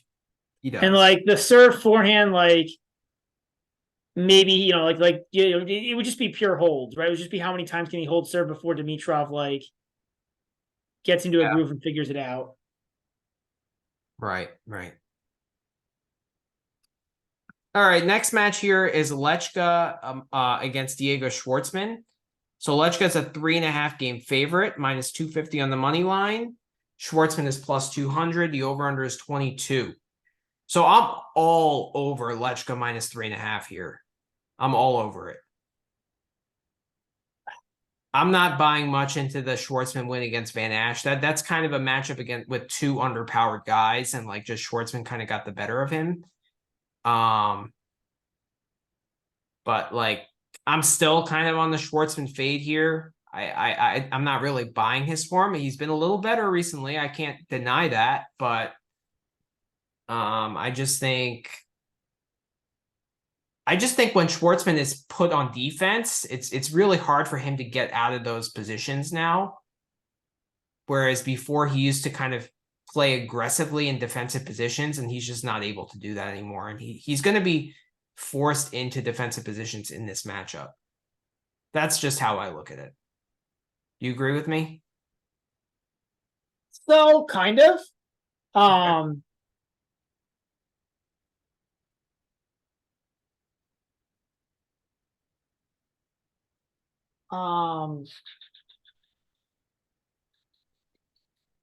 What was I looking at? So I looked this up before, and so my bet is Lechka over 12.5. Okay. Interesting. Why? What makes you do that? Because like I actually see 3 and 4 here. So Lechka has 37 wins this year. Okay.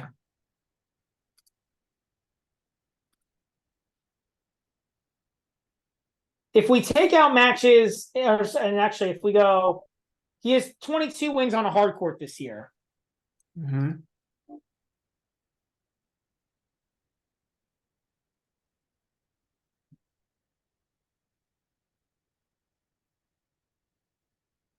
In 4 of them, there were 4 wins. Of those 22 wins, 5, he beat somebody without having to go win, at least without going over 12.5 games. The 5 wins are Zverev, Borna Coric in Australia, where Coric was awful. And then Coria and Musetti in Miami. Musetti still wasn't playing well. Coria is not good on hard court. I mean, Schwartzman does, like, he still does battle. Mm-hmm.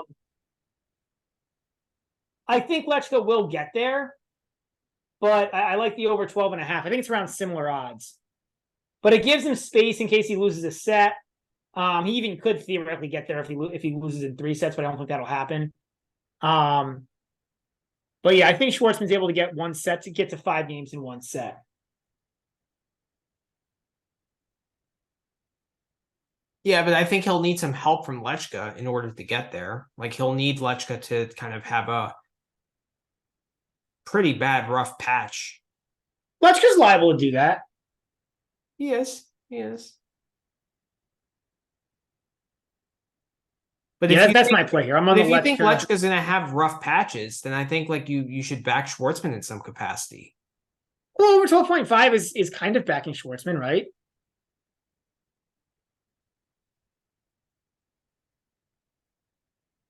Yeah, I can't get there. I could see 3 and 4 here.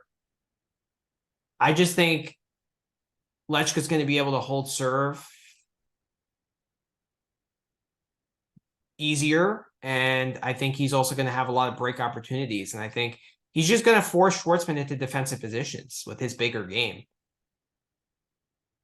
If they were playing on clay, I'd give Schwartzman a better chance, and I'd probably back you with the over 12.5, but not on this court. Yeah, I mean, like I said, I'm just looking at the fact that like lately, like it's been a long time since Lechka's won a match. You know, it's I mean, yeah, it's been a long time since Lechka's won a match going under 12.5 games. A fair point. Right? So that's what I'm looking at. I'm looking at the last Even 10, happening 9 against games he Mitchell has. Kruger. What? Even happening against Mitchell Kruger. Yeah, and Kepfer, he lost a set. I mean, Kepfer was playing a little better then, but even still. Lost a set to Nakashima. Garisimov. I mean, yeah, you make a valid point.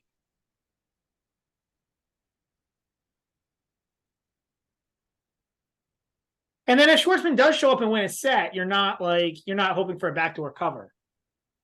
I mean, you still kind of are, but you just need Lechka to win. You know, if Lechka wins 2-1, or if he wins, you know, or if he loses 2-1, you even could still get there.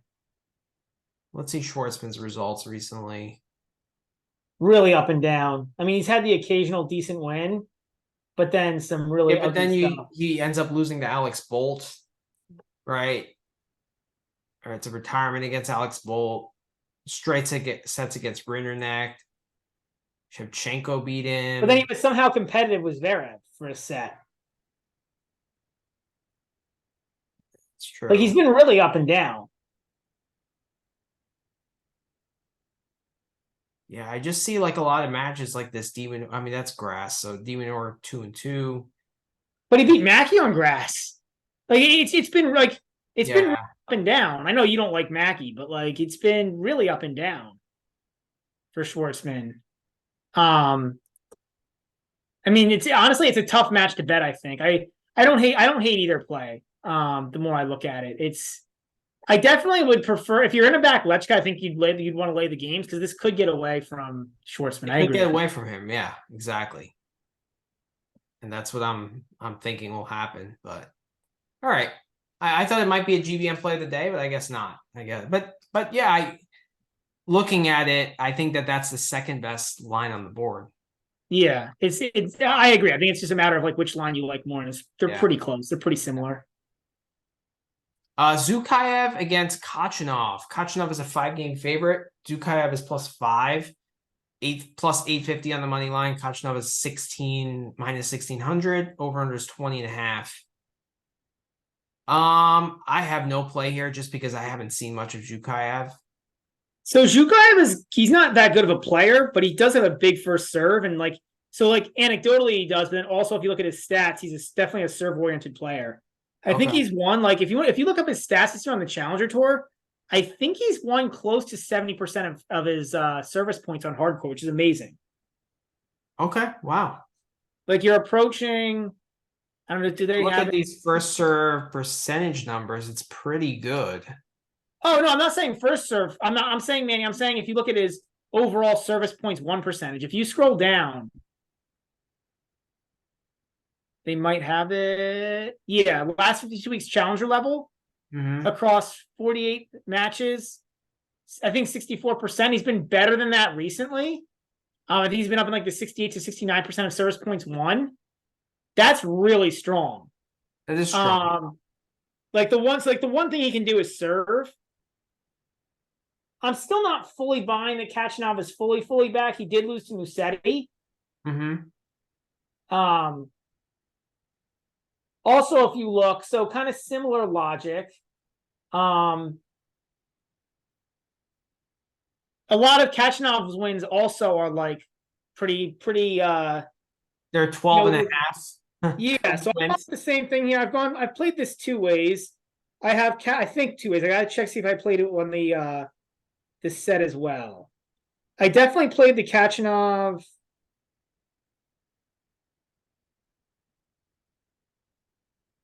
So I've played Khachanov over 12.5 at -110. Okay. And that's it. That's my only play here. Yeah, but he can serve against guys like Dominic Palan and Stefano Napolitano and Giovanni Pericard, right? But like, can he serve that way and get to 5 games in a set against Khachanov? That's a totally different ball game. He's only got to do it once. But like, if you look at guys that he's played, like he lost to Kovacevic 3-4, lost to Duckworth in straight sets, Husler in straight sets. He did beat Sekulic. I just think even like injured Khachanov is just a much higher quality than any of these guys. I can't back it. Who did he beat in qualifying? Napolitano? Oh no, that was in the first round. He beat and Palan. Or so. But both in 3 sets. Yeah, Zhang and Palan. I can't do it. To me, this is a stay away. I just can't. yes, he can serve, and like he's been doing well serving in challengers circuit, but like this is a different animal. But that being said, I can't lay games with Kachanov just because I don't think he's fully back yet. Like I know he won Chengdu, but like There's Zhuhai, but yeah. Zhuhai, yeah. Yeah, like I said, it's more about like I don't know. This is it's about Kachanov, and it's about can Kachanov it's about Kachanov, and it's about can Kachanov start a tournament with a convincing win over a guy. Okay. I guess he did it in Zhuhai against Alex Bolt, but Zhuhai has a much bigger serve. Okay. It's tough also because like the only recent tennis we've seen from Kachanov is like basically that tournament, and Right. and then he played the US Open and he obviously wasn't good there, but like yeah. All right, next match is Korda against Medvedev. Medvedev is a 4.5 game favorite. Korda is plus 350 on the money line. Medvedev minus 450. Over under is 21.5.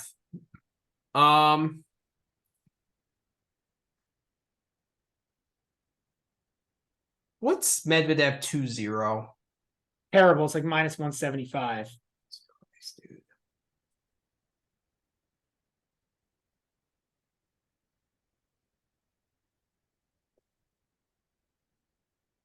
But I don't hate it as a play. It actually might be the best line on the board, even though it's more juice than I'd like.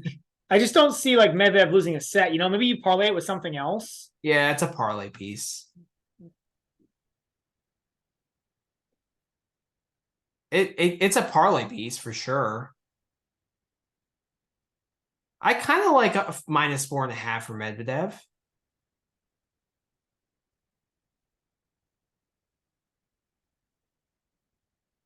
No? That's what I'm doing. I'm laying the 4.5.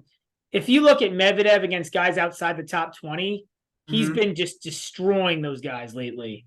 And covering and we know on a hard court, Medvedev can cover these kinds of spreads. Right. So yeah, I'll back. The other take I have here, Manny, is that Medvedev is amazingly good at backdoor covering these kinds of spreads too. Yes, he is. And so Korda, I'm not really concerned with him tapping out physically. You're not? He's had major issues with it. Mostly more with the heat, but still, I mean, that's been a problem for him the past. That's been a problem for him the past. But he played all the I think physically, I think he's gained some fitness, like from the Astana run. He played a lot of 3-setters in that run. Yeah, I still didn't feel like he looked particularly excited to be out. Like not that he's never gonna look excited to be out there, but like I still didn't think he looked like I don't know particularly fit in those 3-setters. But regardless of that, Medvedev is still amazingly good. Like playing Medvedev is a whole different beast, right? Yeah, and you have to throw away that Australian Open match because this is a totally different Medvedev, and it's also a totally different Korda. Like they've gone in totally different directions. Yeah, I don't think Medvedev was that bad at that point. I think I would say Medvedev's maybe a little bit better, and Korda's a lot worse. I think Medvedev is significantly better. I think he was struggling with confidence at that point. I don't know. I mean, remember, didn't he? He did. I mean, he didn't look bad against Djokovic in that Auckland match before that. Well, that was 3. He didn't look bad, but it was still 3 and 4. I think he was struggling winning matches, and remember in the World Tour Finals last year, he lost each of the matches 7-6. Well, that's fine. That's ancient. I mean, that's yeah. I understand. Leading into that event, that's why he played so much in February because he was trying to build his confidence back up. So he I don't know if that's why he was out of the top. I don't know if that's that bench against Korda. I don't know if it was because of that or as much as it was because it's just hard courts is usually where he gets his points, right? So he's racking up as many points as he can on neutral or fast hard courts. But either way, I'm laying the games here. Is this GBM play of the day? Yeah, we'll play it. Okay, cool. We'll do it. I like it. If you look at the stats, Medvedev just absolutely annihilates these guys outside the top 20. Yeah. And I think he's, like I said, I even think he could get a backdoor cover. It's possible. 4.5 is At first, I was like, that's a lot, but then I'm like, it's Medvedev against a Korda who's kind of doesn't really have more than one way to play. His forehand is a lot. So I was looking at this. I don't think it's a very good matchup for him. I don't think the match was particularly good or bad for either guy. If you look on hard this year,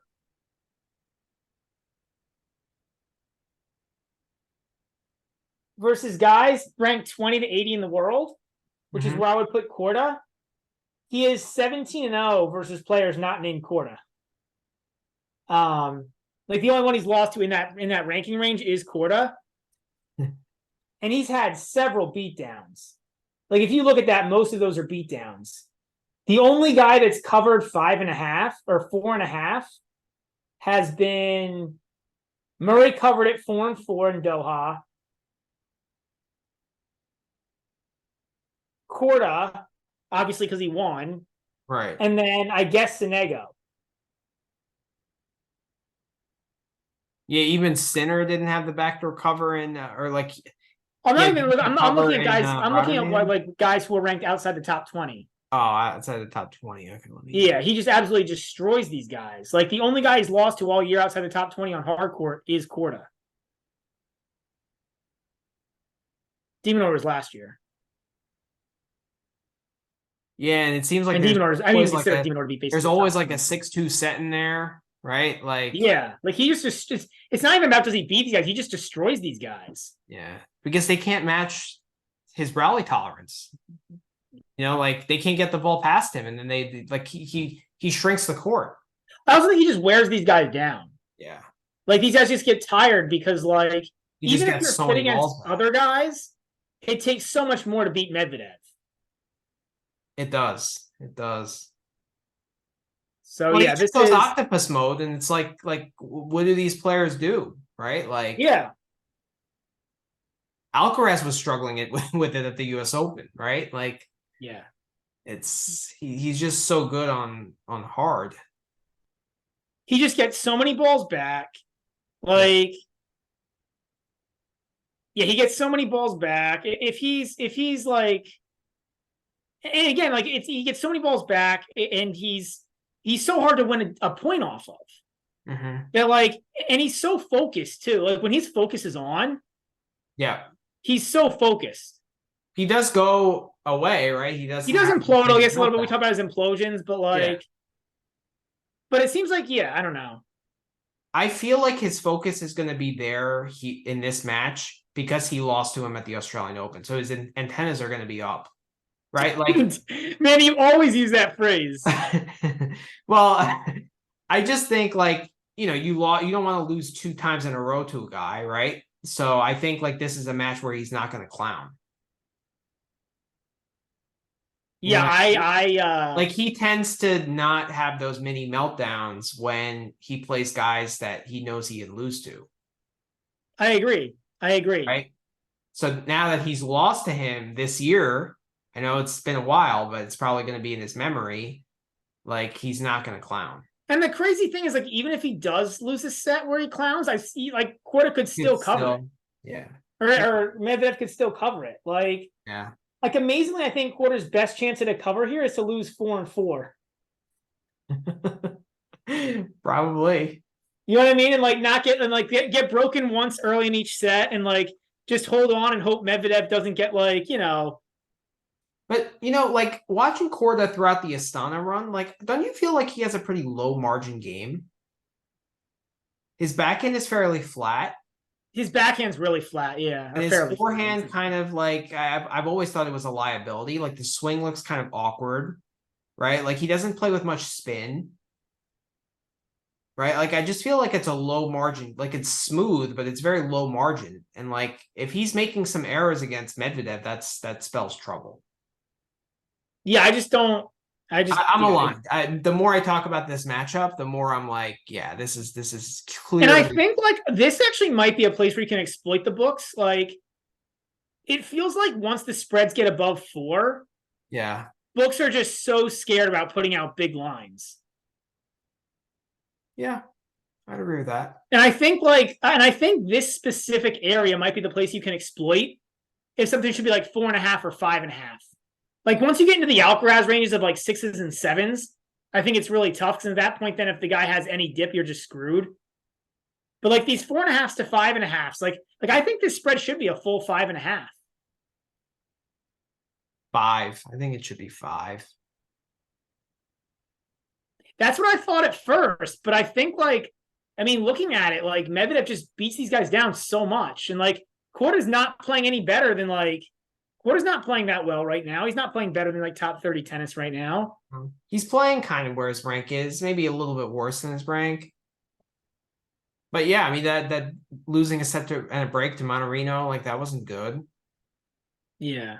3 sets against everyone in Astana in that weak field. Yeah, I mean, yeah, I'm aligned here. I'm on the 4.5, and it's not juiced at all. It's -110. So yeah, I like it. Yeah.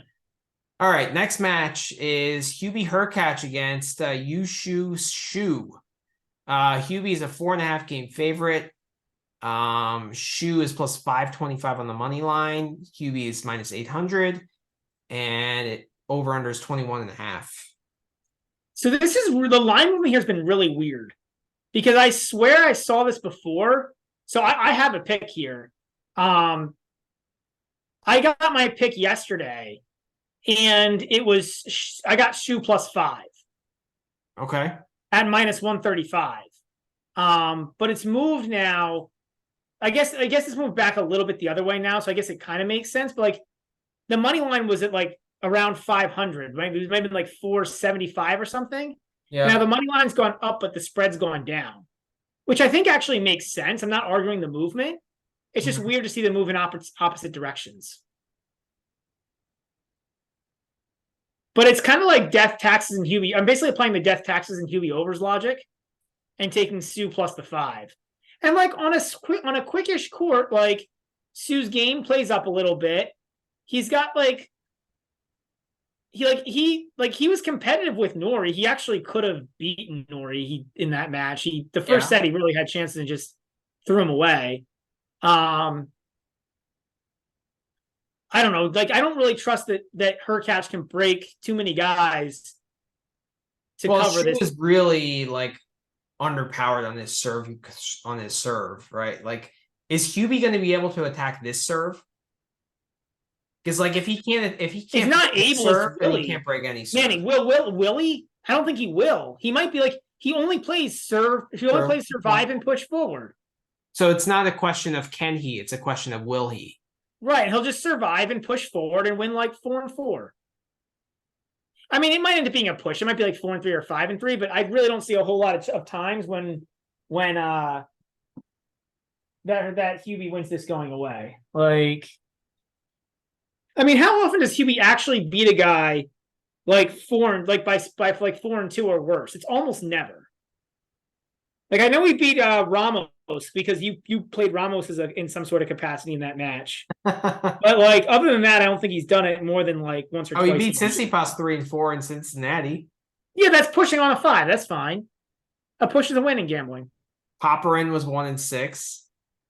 So okay, so he covered. He got 6 against Poppy. That's a little scary. But like, there's not many. Ramos and Poppy twice. Those are the 3 this year. Ramos and Poppy twice. Yeah. Ramos is bad, and yeah, but Shu beat Purcell. Kokkinakis was 4 sets. Beat Perry.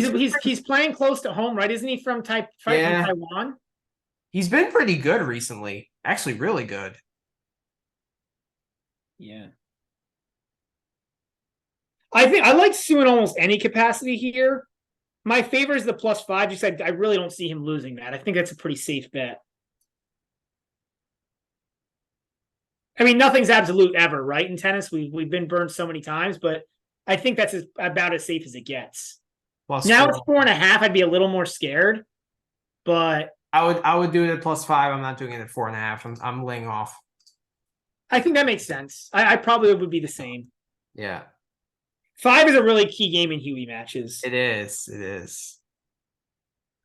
All right, next match is Quentin Halys against Rublev. I think we already have a play of the day here, right? We'll just kind of discuss it quickly. We're on the 3-set line here, right? At +1. Wow, +175 now. Woof. Woof. Woof. Yeah, it just keeps going up. That's amazing. That's a really, really good price. I thought +165 was a fantastic price. I don't know. I think like Rublev has kind of reverted back to 2022, 2021 level Rublev. I don't think he's reverted. I think he's just gassed out. It's been a long season for him, man. Yes, that's true. He's played a lot. You might be right. And he keeps doing what he's done really well in a lot of tournaments, which means he has to keep playing tennis. Right. But like look at like what he's done. Ugo was three sets. Nori was 3 sets. And yeah, I mean, right, because like that's the thing with Rublev is his intensity is so high that even if he's playing poorly against a guy who's not like amazing, he'll win a set because he's just like tough. Yeah. But it also goes the other way. Like when he dips, it just kind of affects him. Like he lost sets against Draper, Rinderknecht, and Monfils, and could have lost. Yeah, I just think sometimes he plays bad for stretches, right? Like, yeah. I don't know if it's so much mental. I think it's just he plays bad for stretches, but like his intensity is so high that like it's not even so much the fighting; it's more like the intensity of a Rublev match just feels higher. And so like if you're not used to that, I don't know, like if you're not that good of a player, like it's tough to maintain that. And so these guys against him, again, eventually they dip, and Rublev. Well, that's in terms of winning the match. Right. But like, I feel like. No, I'm saying even in terms of winning a set, right? Like, even if you win a set, even if we win the first set against Rublev, like, it's harder to win the second because you got to keep pushing through that intensity. Right. Oh, so you're saying you're justifying the 3-set line. Yeah. Okay. I think the over on the games here is a good play too. Yeah, you like that initially, right? Was it 22? It's probably a good play. I think either's a good play. I think it's just whichever one you prefer. I just like the price of the 3 sets. I agree. I think at 150, I would probably prefer the games. Remember, we had this debate last night. At 150, I was on the games. Then 165, I was on the sets. So, and now it's gone to 175 or an over-under of 22. Man, that's tough. I don't get how this match should ever have an over-under below the neutral. I agree. Like, I could kind of see 22.5. 22 to me seems insane. Yeah. May have to hit both. The hedge for like 7-6, 6-3. Yeah. Like you may. I mean, and it's not even a juiced over 22. It's -105. I saw a lot of people on like Twitter on the Halys money line here. I just can't back it because like Halys has been really bad like recently, and I think he was kind of hurt. Well, I can. I mean, I think any of the plays are fine because like. If we think it's going to be close enough to go 3 sets or go, but we think it's close to Rublev 3 sets, but a Rublev 3 sets is different than say like a Lechka 3 sets or an Evans 3 or a Korda 3 sets, just because he keeps that intensity so high. I don't disagree, but the money line is huge here. 375 is a big money line, and if you feel good about a set, then like.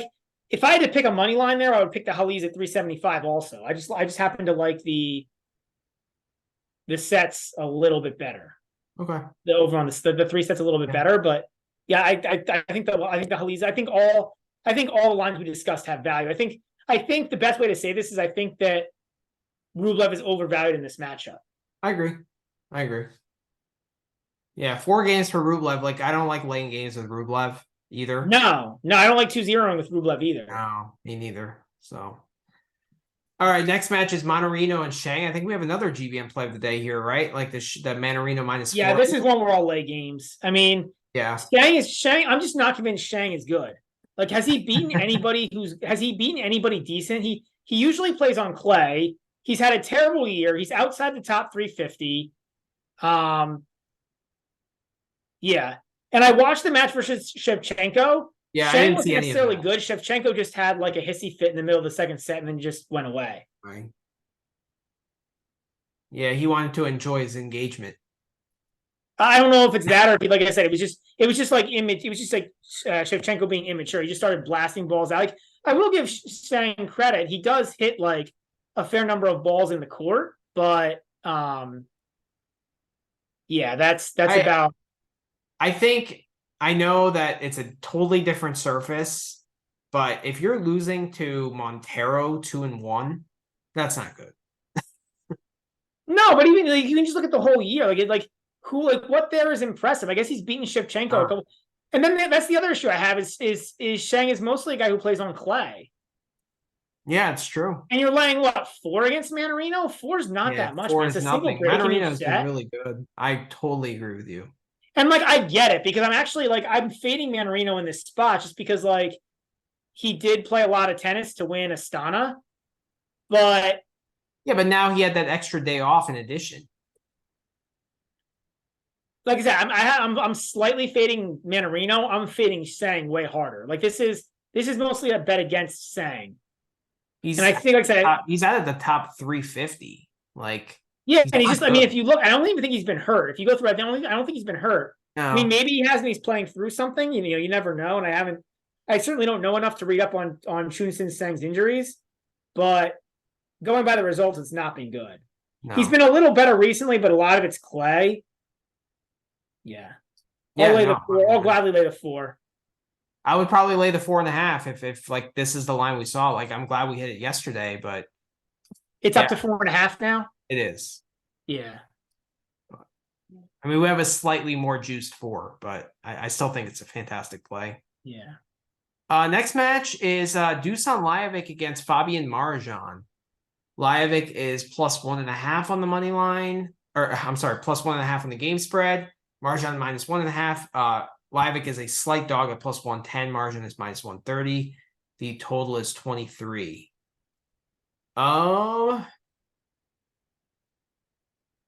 I don't have a play here, but my lean is actually Lajovic +110, just because like I don't think Marozsan can maintain that level. I know we were super impressed, but like I think the line is slightly inflated based on the way he played against de Minaur. Do you agree? I have no. I mean, I think this is a complete. This checks off like every like the two main. Like I think this is the right line, to be honest, or close. Like you could maybe argue this should be like -120 even money with Marozsan is like 10 cents like further, but I don't. But if you scratch out that Marozsan de Minaur match, right? Like I think Lajovic is a favorite.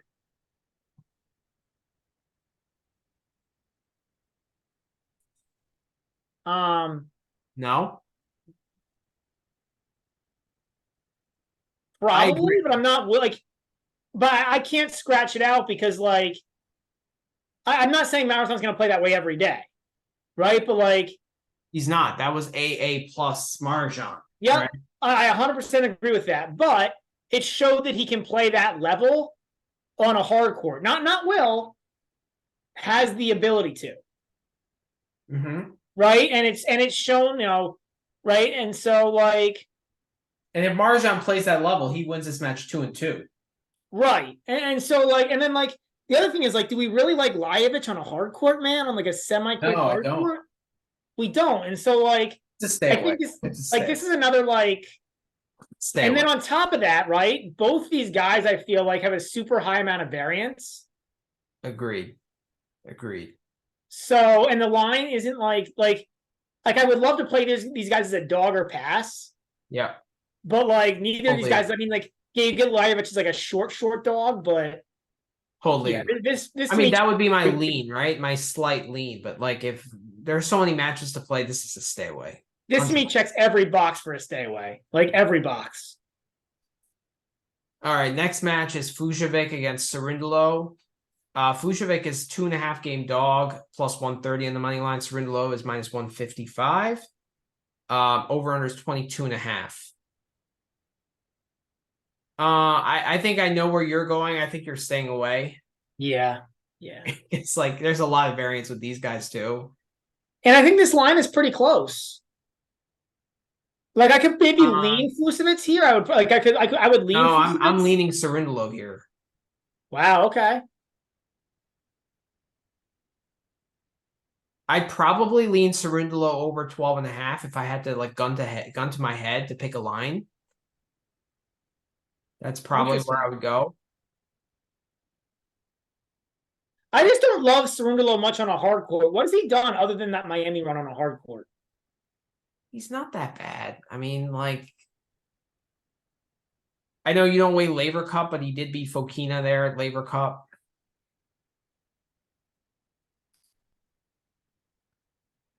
Yeah. I mean, you said it, so it's fine. Yeah. I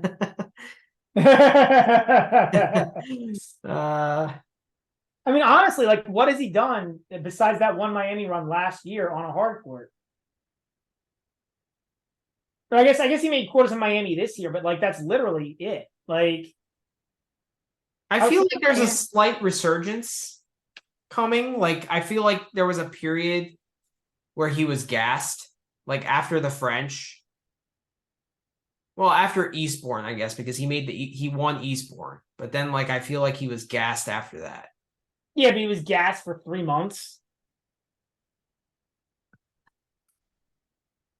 I just don't think he's like, I think again, like here I wait like in his career, not in his career, but since 2022, we're gonna do the same thing we did with Fritz. Like, you think he's just good in Miami and like so okay, so in 2022 and 2023, Cerundolo is 20 and 23 on hard court, under 500. That includes Miami. If you take away Miami, interesting. He's 12 and 21. Wow. Okay. That's worse than I thought. And I'm convinced at this point he's just not like, and it's weird because like I think this is like a more of the movement thing, right? Because he's decent on grass, actually. He is. It's weird. Like, I mean, but he doesn't have the serve, which is a problem on the hard court. But like Fokina doesn't have the serve either, right? Like, it's better than Cerundolo's.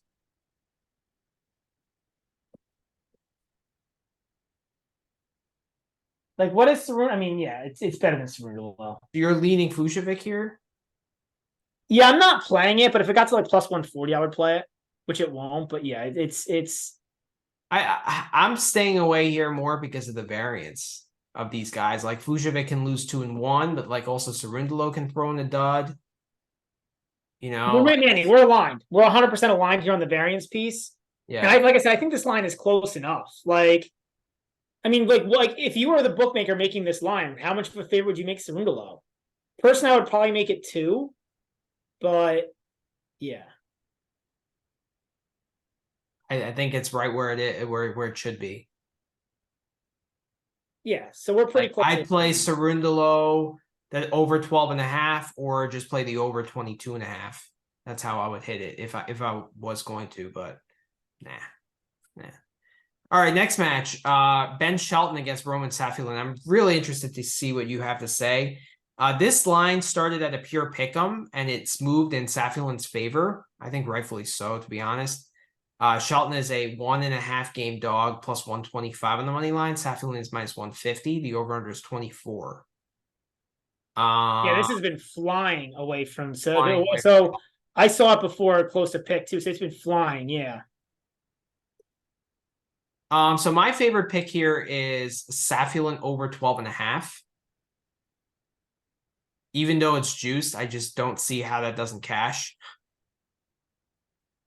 Yeah, I mean, I was debating this, whether or not I liked, like, that was my whole debate here was, and I ended up landing on the Safiullin money line. I got it at minus 135. But what is it up to now? The minus 150? Yeah, now I'd be all over the Safiullin money, the over the 12.5. I got the money line on Safiullin at minus 130, but yeah, I like the 12.5 better now. Those are the only two lines that are worth playing, right? Like, yeah, I don't trust Shelton. I still have, like, Shelton to me is a fade guy. Yeah. I don't know if he's a slight fade, but I mean, he's had 2 runs at slams and nothing else. Like, it's almost comically bad how bad he's been outside of slams. And now you're putting, and he's also a guy who needs who I think plays better with the crowd. I think that's why he does better in slams. yeah. Now you're putting him on an outer court, and because this is an outer court match. Yeah. You're putting him on an outer court in Shanghai. Yeah. Like, did I hit this already? I did. I got it at -120. Yeah, at -120, I think it would like. Yeah, this whole debate here for me was like, as the lines were moving, do you like the over 12.5 or the Roman money line better? And I like both. I picked the money line, but I think they're both playable. Now I would take the over 12.5. So I think the money line. I think this is about out of value, to be honest. The money line. I think they're equally good. I think they're equally good lines. I don't think we could make this a play of the day just because of how much movement it is. Like, it wouldn't be fair to our viewers. Like, I agree. So unfortunately we can't, but I'm gonna do the Roman rollover as I talked about in the last segment. So interested to see how that goes. You're on the money line then too. Yes. Yeah, I didn't hit the 12.5. I just remembered I hit the money line early. So I'm happy I did. Well, you got the 120, right? I got 130, so pretty similar. Yeah. Yeah, I think at 150, it's. I don't think there's too much juice. It's too much juice. Yeah. All right. Next match is Sinner against Baez. Sinner is a 5.5 game favorite, -1200 on the money line. Baez is +700. Over under is 19.5.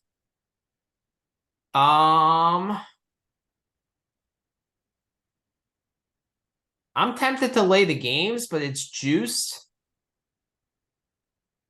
At minus. Yeah, this was 6 before.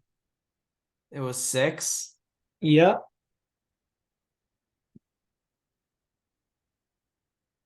How about bias under 6.5 games at +105?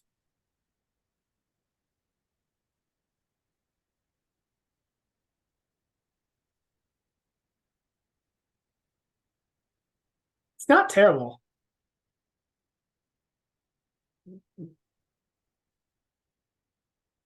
Or just play the -6 at +105.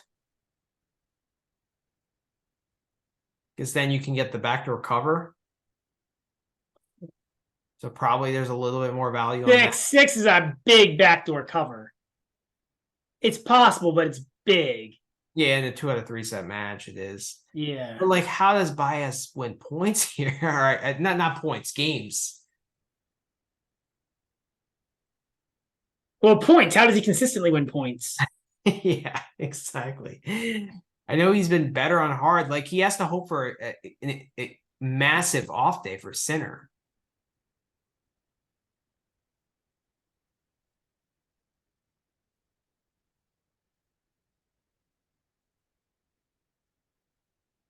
Are you playing this? Yeah. I've gone the other way. Really? Okay. I've gone full degen, and I've gone for Baez on the first set money line at +425. That's pure. At some point, Sinner has to be out of gas.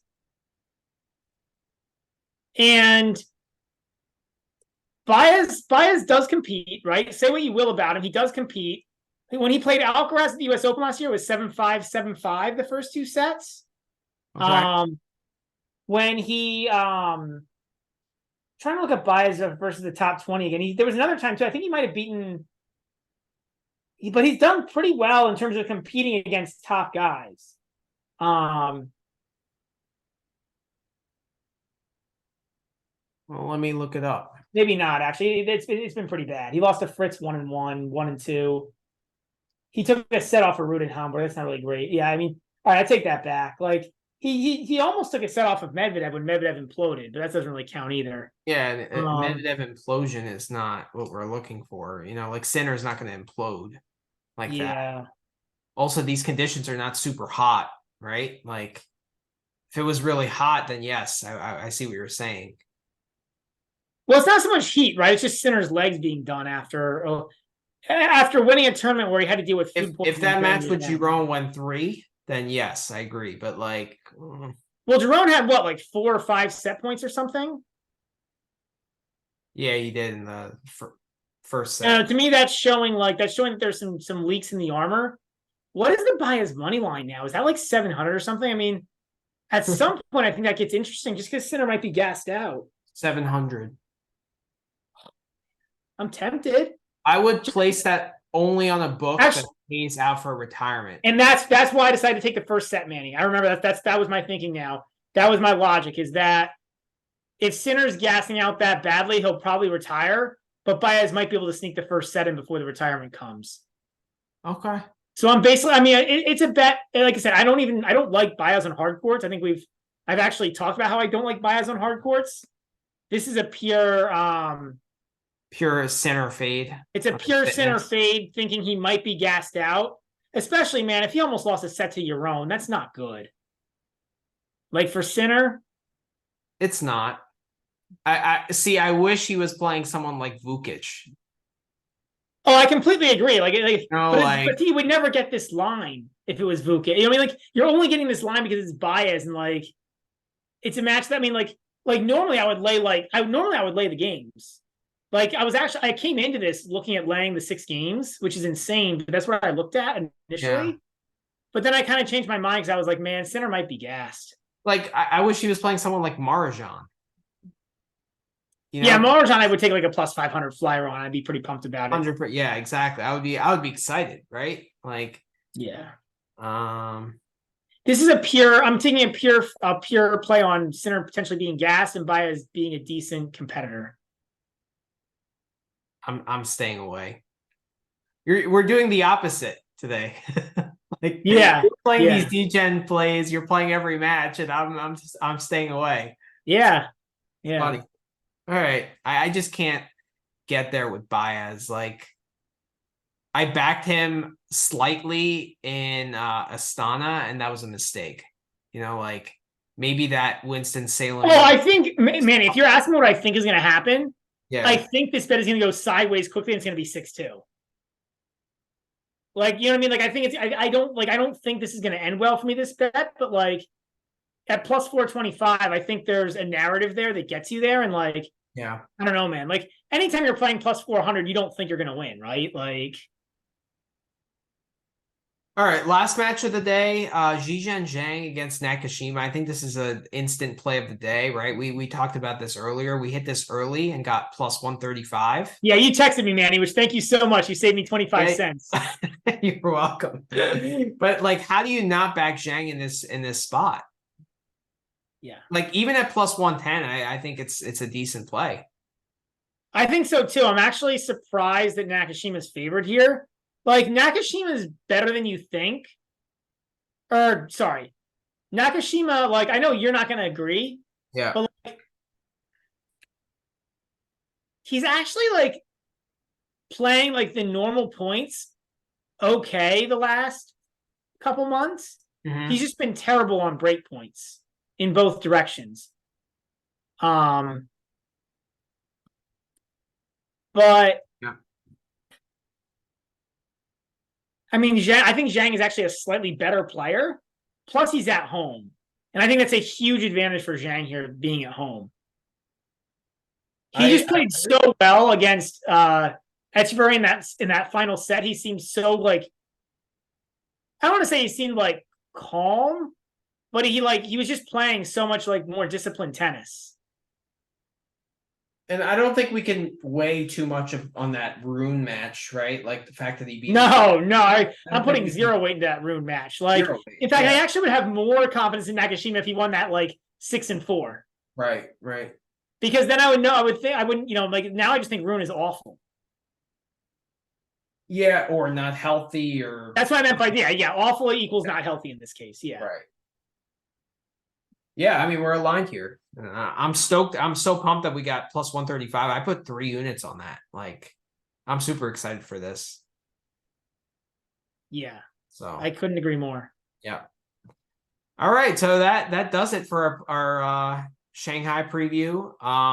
One thing I wanted to mention is I I posted about 3 guys I'm looking to back towards the end of the year, and we talked about 2 of them. We talked about Arnaldi and we talked about Safiullin.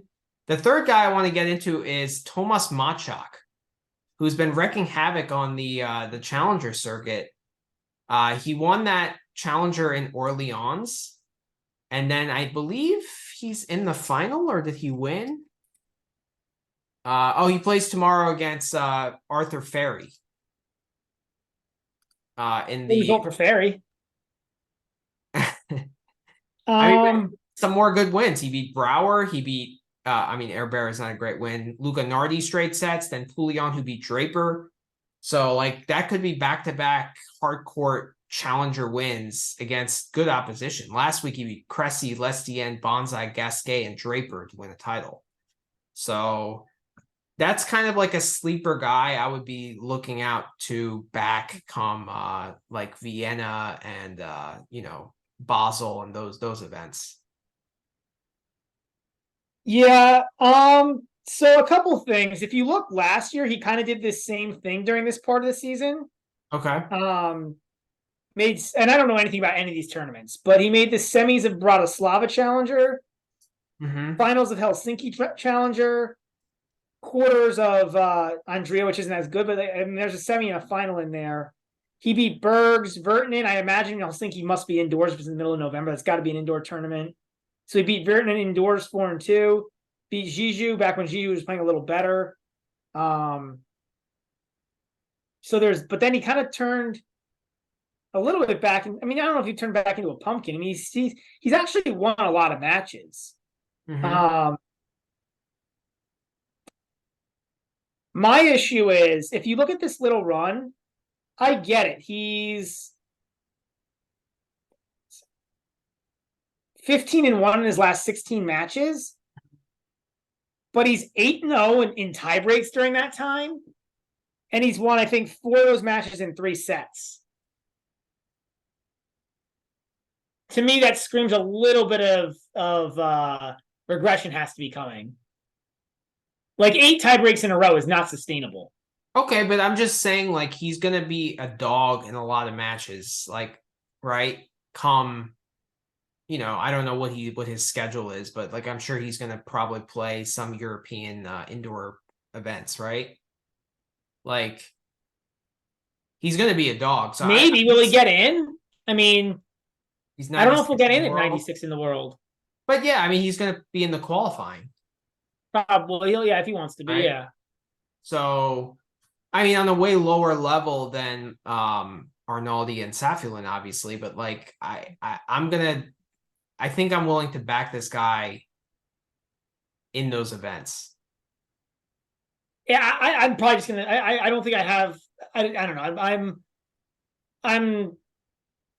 It's interesting that he did well last year in the same section of like kind of segment, but it's not interesting.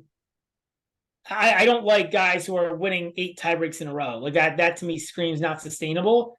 I also don't know how much the books realize this because his rank really hasn't gone that far up because he's defending his points from last year. Okay. So it's kind of there's some complicated offsetting factors here. But to me, I'm not really considering ranking. I'm considering recent form. Right, but I'm saying, like, is his recent form that good? He's won 8 tiebreaks in a row. So, like, yeah, he's winning matches, but he keeps having to win tiebreaks. We saw this with Tiafoe last year in, like, the U.S. Open, time, right? That's why he made that semi run, because he was just insane at tiebreaks. Yeah, but you're like, it's like betting on red in roulette, right? Like, when is it going to turn black?